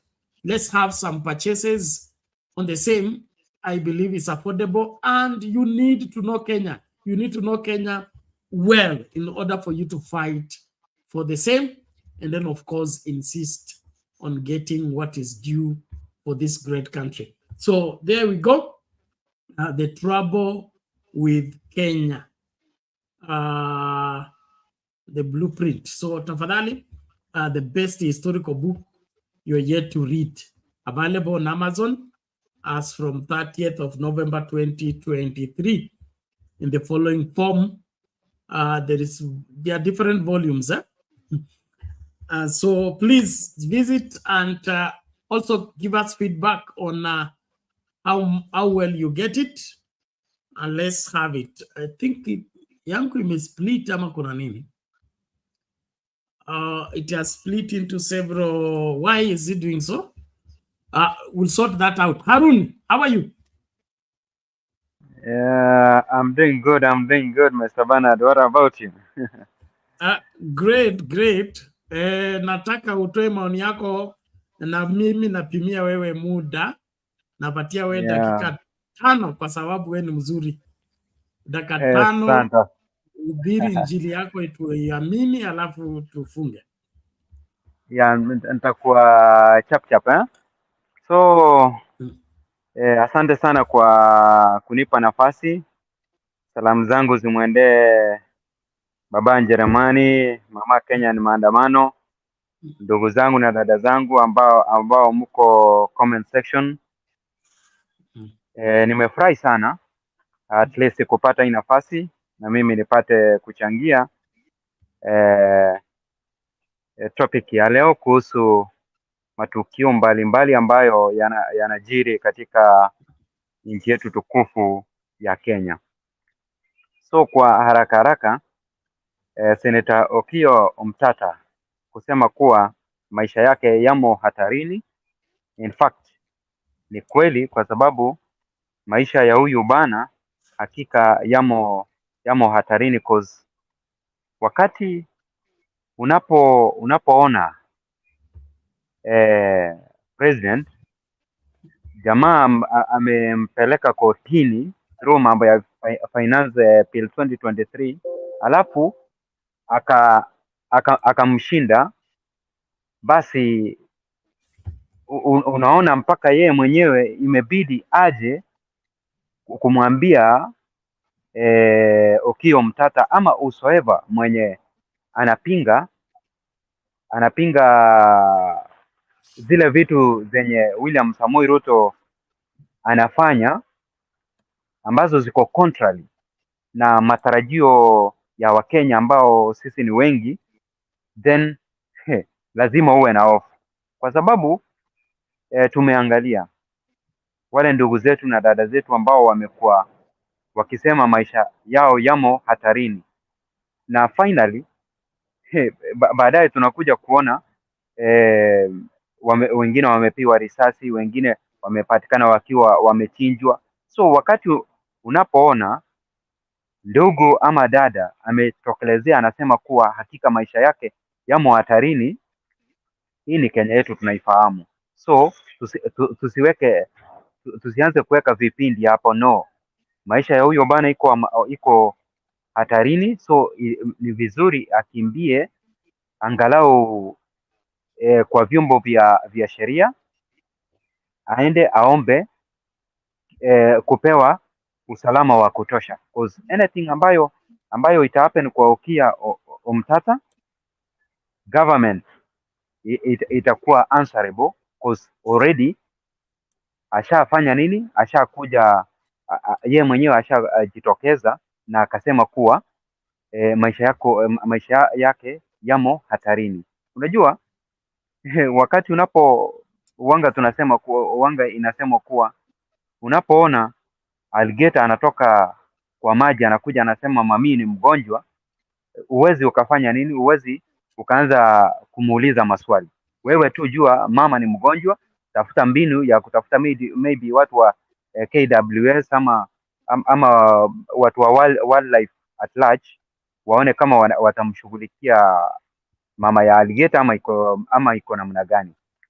So William Samoei Ruto alisuo kwa Biblia na akasema kuwa atachunga maisha ya Wakenya wote. So na maisha ya Okiya Omutata iko included. Sasa kama Okiya Omutata anasema kuwa his life is in danger, he is supposed to be accorded security as fast as possible. Hilo ndio jambo la kwanza. Alafu hii mambo ya sword yenye William Samoei Ruto anaringa nayo, yafaa ambiwe kuwa hakika ndio yeye mwenyewe alisema kuwa, yani aliinua hiyo sword ya kuonyeshana kuwa is the commander of armed forces. So asije akaanza kusema kuwa eti hiyo kisu alipewa ya kunini ya kupambana na wakora.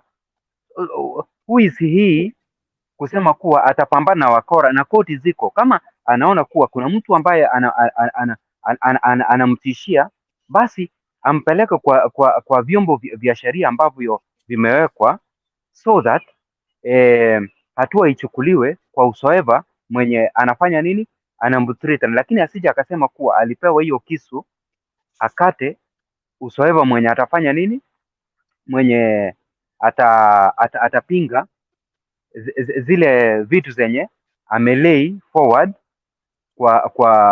kwa minajili ya kushughulikia Wakenya. So yeye kama anaona kuwa kuna watu wanamthreaten, aende kotini, then kutoka hapo koti zipo, yule mwenye anamthreaten, majaji watamuita, malawyers wako pale, hayo maneno yakue suluhu ipatikane, then kutoka hapo kila kitu itakuwa sawa. Alafu ile kitu William Samoei Ruto anasahau kuwa hata kama wakati alipokuwa anakuwa sworn in, sio sword peke yake ambayo alipewa. He was given the constitution, whereby hiyo constitution inasema kuwa William Samoei Ruto has to follow the rule of law. Na kama sasa yeye alisua kuwa atafollow the rule of law, hakuna mahali popote alisema kuwa usoewa mwenye anamthreaten lazima akatwe shingo ama akatwe mkono ama afanywe nini. No, sheria inasema kuwa wakati umeapa kuwa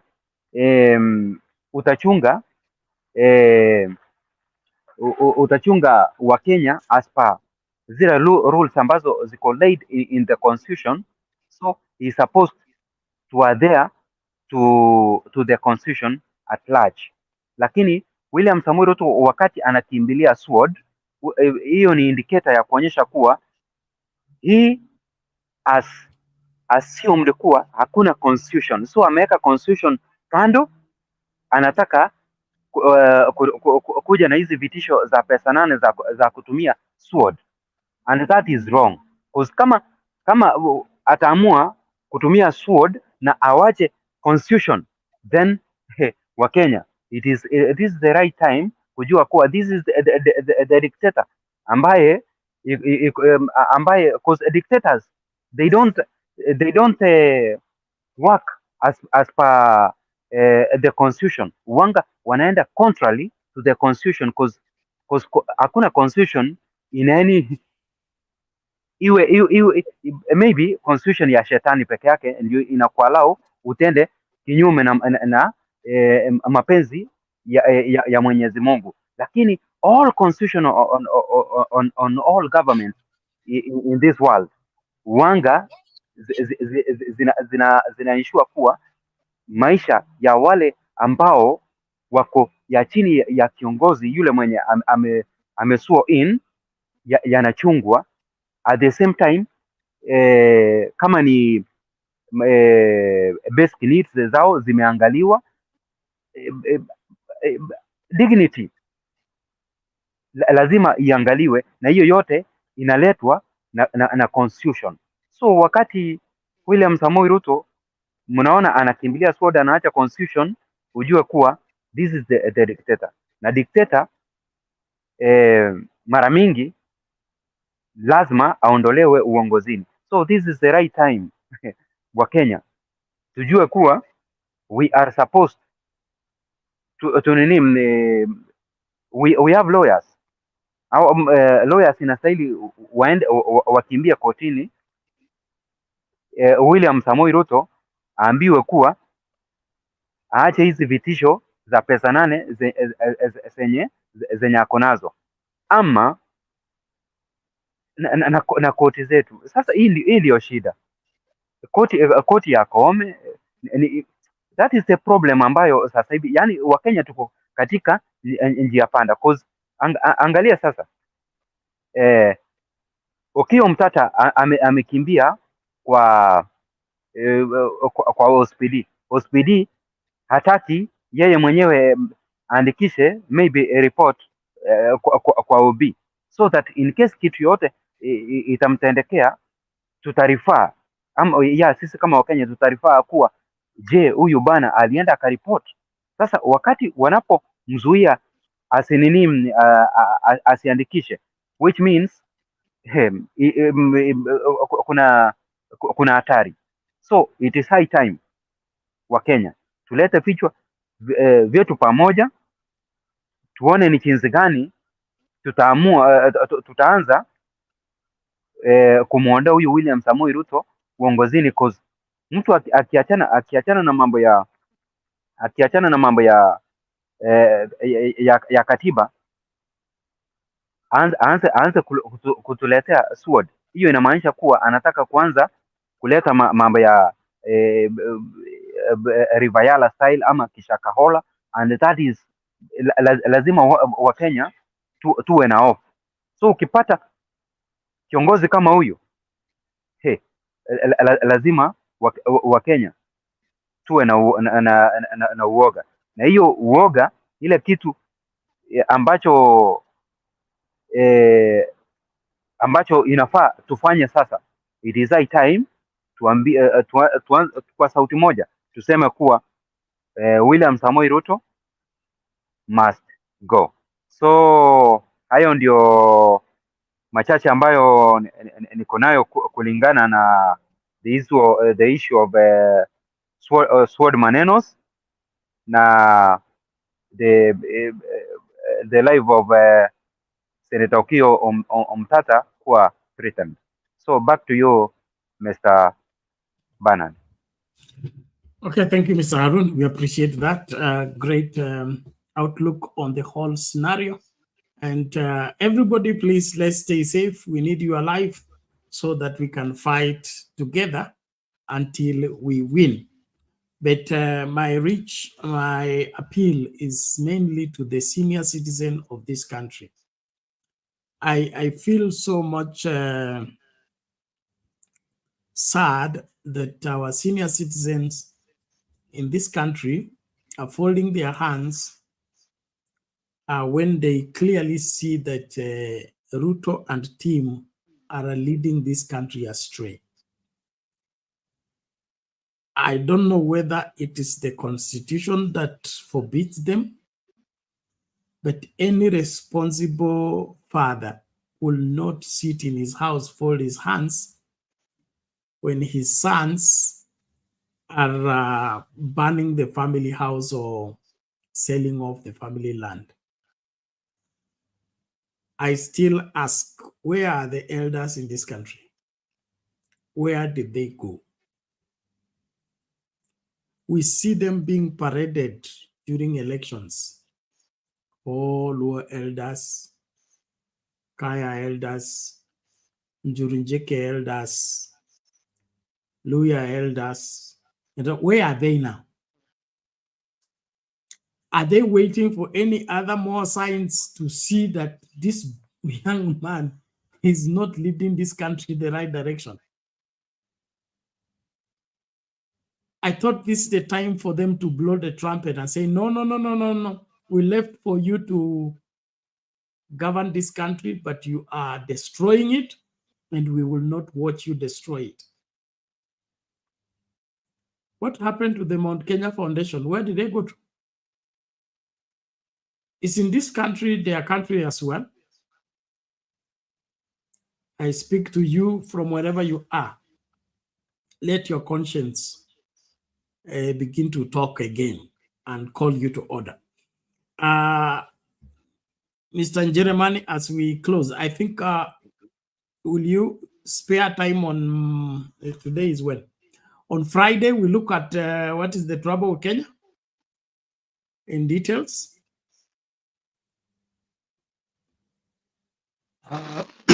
Sorry, you can hear me, Bernard? Asking whether you will, we need to analyze the book. I had promised that, okay. And we didn't make time. So I'm asking this Friday, can we have a special show for the same? We begin a little earlier so that we just flow together with the main show. I'm just checking which date Friday is. Friday will be the 20th. That's a perfect day. So And this in fact, Friday, I wanted to give a suggestion, if you allow, Bernard.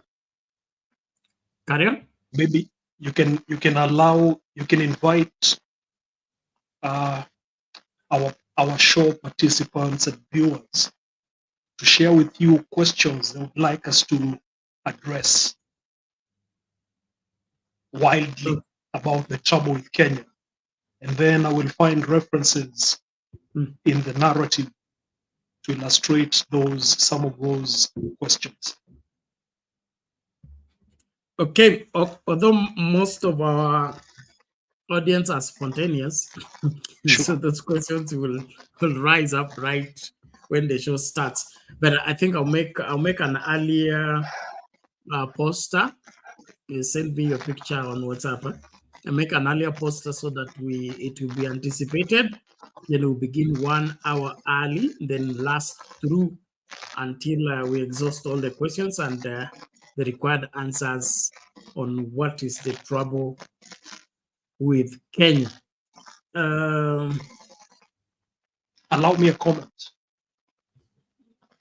Yes. Just a moment, Koja. Can someone tell me the multinational and bilateral MOUs that Ruto has signed? Who oversights? Wairimu is asking that question.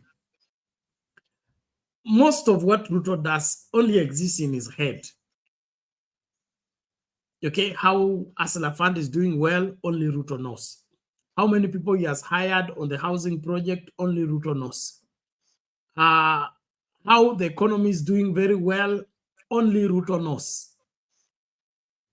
And so some of this signing, that's why there is a discussion on the other side about Ruto is selling Kenya. Is selling Kenya bit by bit. So probably he has signed us off and we are not aware. Yes, Jeremiah, take it.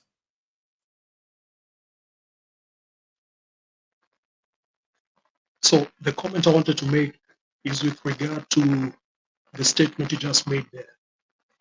And this is with regard to Okiya Omutata and the safety. I'm of the opinion that we Kenyans, or we the citizens, also need to be very proactive about matters to do with Kenya. Because my observation is, and you raised this very important assessment, where are the elders? Where is the Mount Kenya Foundation? I would also want to throw in there, where is the clergy? Because I'm only getting comments from people like the Reverend Wainaina. But there was a time when the clergy was always out in the media urging certain things to happen. But right now there is tone deaf silence from the clergy. But I'm not singling out the clergy alone. I'm saying that Kenyans, the citizens, need to be very proactive about the politics of the day in Kenya. Beg your pardon. And why am I saying this? I say this because it appears that everything is in free fall. The economy is in free fall. Civic responsibility and duty is in free fall. It's like after the elections, everyone retreats back to their comfort zone. Everyone goes back to do whatever they're doing on a day-to-day basis, and let whoever has the instruments of power to do whatever they want to do for the 5 years, and then you'll meet them at the time of elections. I dare say that that is one of the weakest forms of exercising democracy, because it gives a blank check to whoever has the instruments of power to do whatever they want. And by the time you think you can now make a decision about what you want after the 5 years, you are 5 years too late. They've already had the time. It's like a footballer who's been practicing and playing the field for 5 years. And then you, as their boss, decide that After that 5 years, I'm going to meet them on the football pitch and I'm going to defeat them. It is never going to happen because I've had all the time to exercise the right muscles for the right and wrong reasons. And by the time you're coming to face them there, you have nothing but good intentions to face them with, while they have all the instruments, whether good or bad, at their disposal to undercut you. And that's why I keep emphasizing it's high time citizens of Kenya take civic duty as a day-to-day concern. Ask questions on a daily basis as opposed to asking questions 5 years from now. But maybe this is something we'll discuss in detail on Friday. Thank you. Exactly. Thank you so much. I share those sentiments. And if there is any review to our constitution, I think we need to have a relook on the custodian of the Kenya Trust. Because every company has trustees. The CEO, the management, and the running of the company is with the hired people, but they are the trustees who are the owners of the assets on behalf of that company. And if the CEO and the management are not doing what they're supposed to do, the trustees will come in and say, we are calling a GM,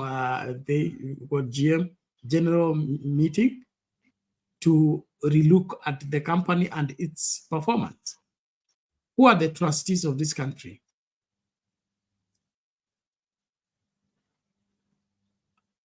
I mean, can I take the sword and the constitution, then go and sell them to South Africa?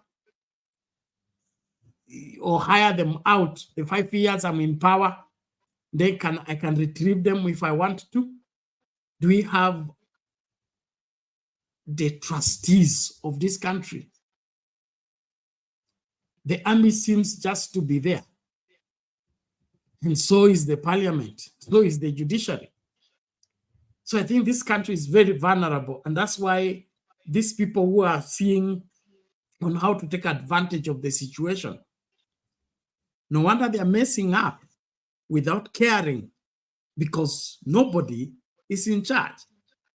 That is so un-African in the sense that even in our clans, our sub-clans, we have elders who are the custodian of our traditions. And when you violate those traditions, you're called to order. Who calls Ruto to order in this country? Who can call the executive to order in this country? Balancing between the executive, the legislature, and the judiciary is not enough. Who are the custodian of what we call Kenya? If the president is not there, the executive is not there, the judiciary is not there, the legislature is not there, who owns Kenya? Which office do we go to when we want to transact with Kenya? That's one place we don't have. And as long as we don't have that place, I don't think we will be able to clear this mess. Let's think about that. We'll pick from there in the next show. Unless Jeremani unala kusema Aruni. Yeah, Mr. Bernard, wacha tu niseme yani neno moja nikimalizia. Yes. Half a minute. Yes. Kuhusu clergies, hao ni wale wenye Mr. Jeremani, hao ni wale wenye uliona walikuwa paraded pale State House, na unafikiria kuwa wataongea? Kozi huyu bana, wakati unaona anapokimbia kwa haya makanisa na magunia ya mapesa ama mapahasha zimejaa mamilioni, sasa watatoa pesa wapi? Cause wananchi sasa hivi they don't have money za kwenda kulipa tight vizuri na nini, cause huyu jamaa amewatia umaskini. So wao wanahofia wakiongea basi wata lose because wananchi hawana pesa, so wana lie low so that huyu the Wendera wakati anapoenda pale kwa makanisa zao angalau awaachie hayo mamilioni yenye ametuibia kwa kukatalia zile development ambazo inastahili atupatie sisi kama Wakenya. So kama unangoja unangoja wale 100 bishops waongee, Mr. Jeremani, utangoja sana. So that is the sad reality, na inastahili uichukue ama Mkenya aichukue vile nimeongea hivyo, not unless sisi kama Wakenya tufanye jambo clergies, maybe Mr. Bernard huyu mwenye ako hapa ndio nasema kuwa at least mwenye ukiona any clergy mwenye anaongea kuhusu haya maovu yenye hii serikali inatendea, ukiona watoto wake mahali wako, please, kama wanakanyaga chini wanunulie kiatu, ama kama hawana maji, please wape maji wa quell the thirst, cause ni wachache ambao tunaona wanajitokeza, wengine Ruto amewameza. So back to you Mr. Bernard, na asante sana kwa show ya leo. Okay, thank you. Jeremiah, please take your minute. Bernard, I have no further questions, but just to remark on what Aruna said, I was not singling the clergy. I was giving the clergy as one example of a group that was very vocal and has now gone silent. So that's all I wish to say. Thank you. Okay, so asante sana. Ladies and gentlemen, thank you so much for devoting yourself and continuing to follow the program. We promise to ensure that we will always be here as long as you need us here.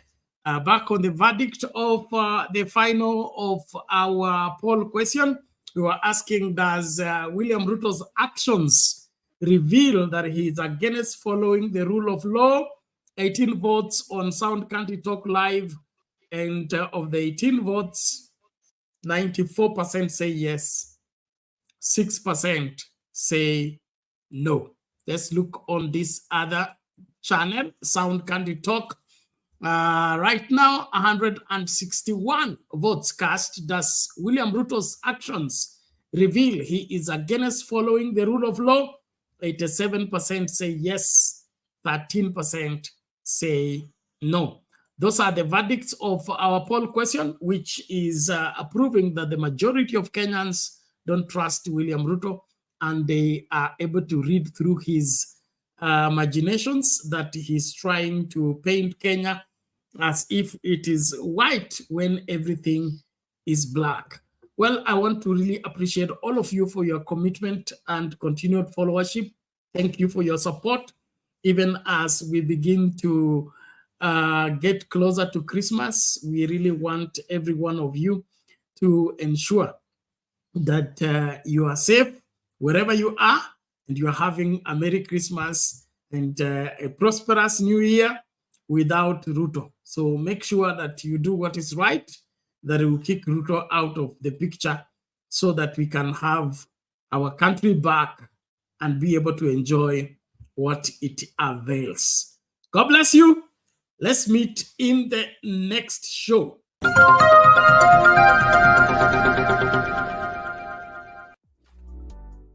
Dear amazing subscribers, followers, and members of Sound Candid Talk, as we approach the end of this incredible year, we find ourselves reflecting on the journey we've shared, the triumphs we've celebrated, and the challenges we've conquered together. We stand in awe and gratitude for each and every one of you who have been an integral part of our YouTube family in 2023. Thank you, from the depths of our hearts, for your unwavering support, enthusiasm, and dedication to our channel. Your presence has been the driving force behind the success and growth we've experienced this year. It's impossible to adequately express our appreciation for the countless hours you've spent watching, sharing, and engaging with our content. Your loyalty has not only fueled our passion, but has also given us the motivation to strive for excellence in every video we create. As we navigate the ever-evolving landscape of content creation, your feedback has been our compass, guiding us towards improvement and innovation. Your insightful comments, encouraging messages, and constructive criticism have been invaluable, pushing us to reach new heights and explore uncharted territories. It's your enthusiasm that lights the fire within us and inspires us to continuously raise the bar. To our cherished members, your commitment to our community has created a tight-knit family where ideas are exchanged, friendships are forged, and support is abundant. You are the heartbeat of our channel, and we are endlessly grateful for the vibrant community you've helped us build. As we enter the festive season, we want to extend our warmest wishes for a Merry Christmas filled with love, joy, and cherished moments with your loved ones. May the holiday season bring you peace and rejuvenation as we prepare to welcome the promising year of 2024. Looking ahead, we are filled with excitement for the opportunities and adventures that await us, and we couldn't be more thrilled to have you by our side. Your dedication has been the cornerstone of our success, and we have no doubt that the coming year will bring even greater milestones and shared accomplishments. In the spirit of this season, we extend our heartfelt prayers for each and every one of you. May God's blessings surround you, providing comfort, strength, and joy. As we usher in the new year, may His grace be a guiding light, illuminating your path and showering you with countless blessings. Once again, thank you for being the heartbeat of our channel. You are not just subscribers, followers, or members, you are the heartbeat that keeps our channel alive and thriving. We are immensely blessed to have you on this journey with us, and we eagerly anticipate the wonderful moments that lie ahead. With deepest gratitude and warmest wishes, this is Bernard's and the entire Sound Candid Talk crew.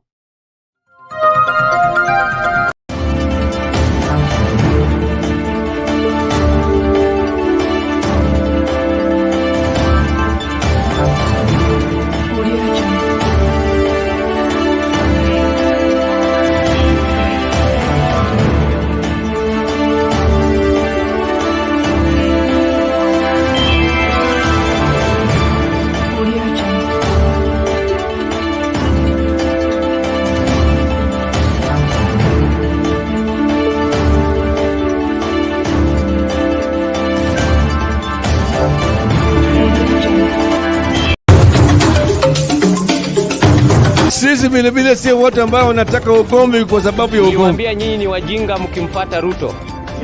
Mkadhani tunawadanganya. Jeti ya Ruto. Hii maisha ya Ruto ni stress na ni stress. Mungu wewe umetukosea.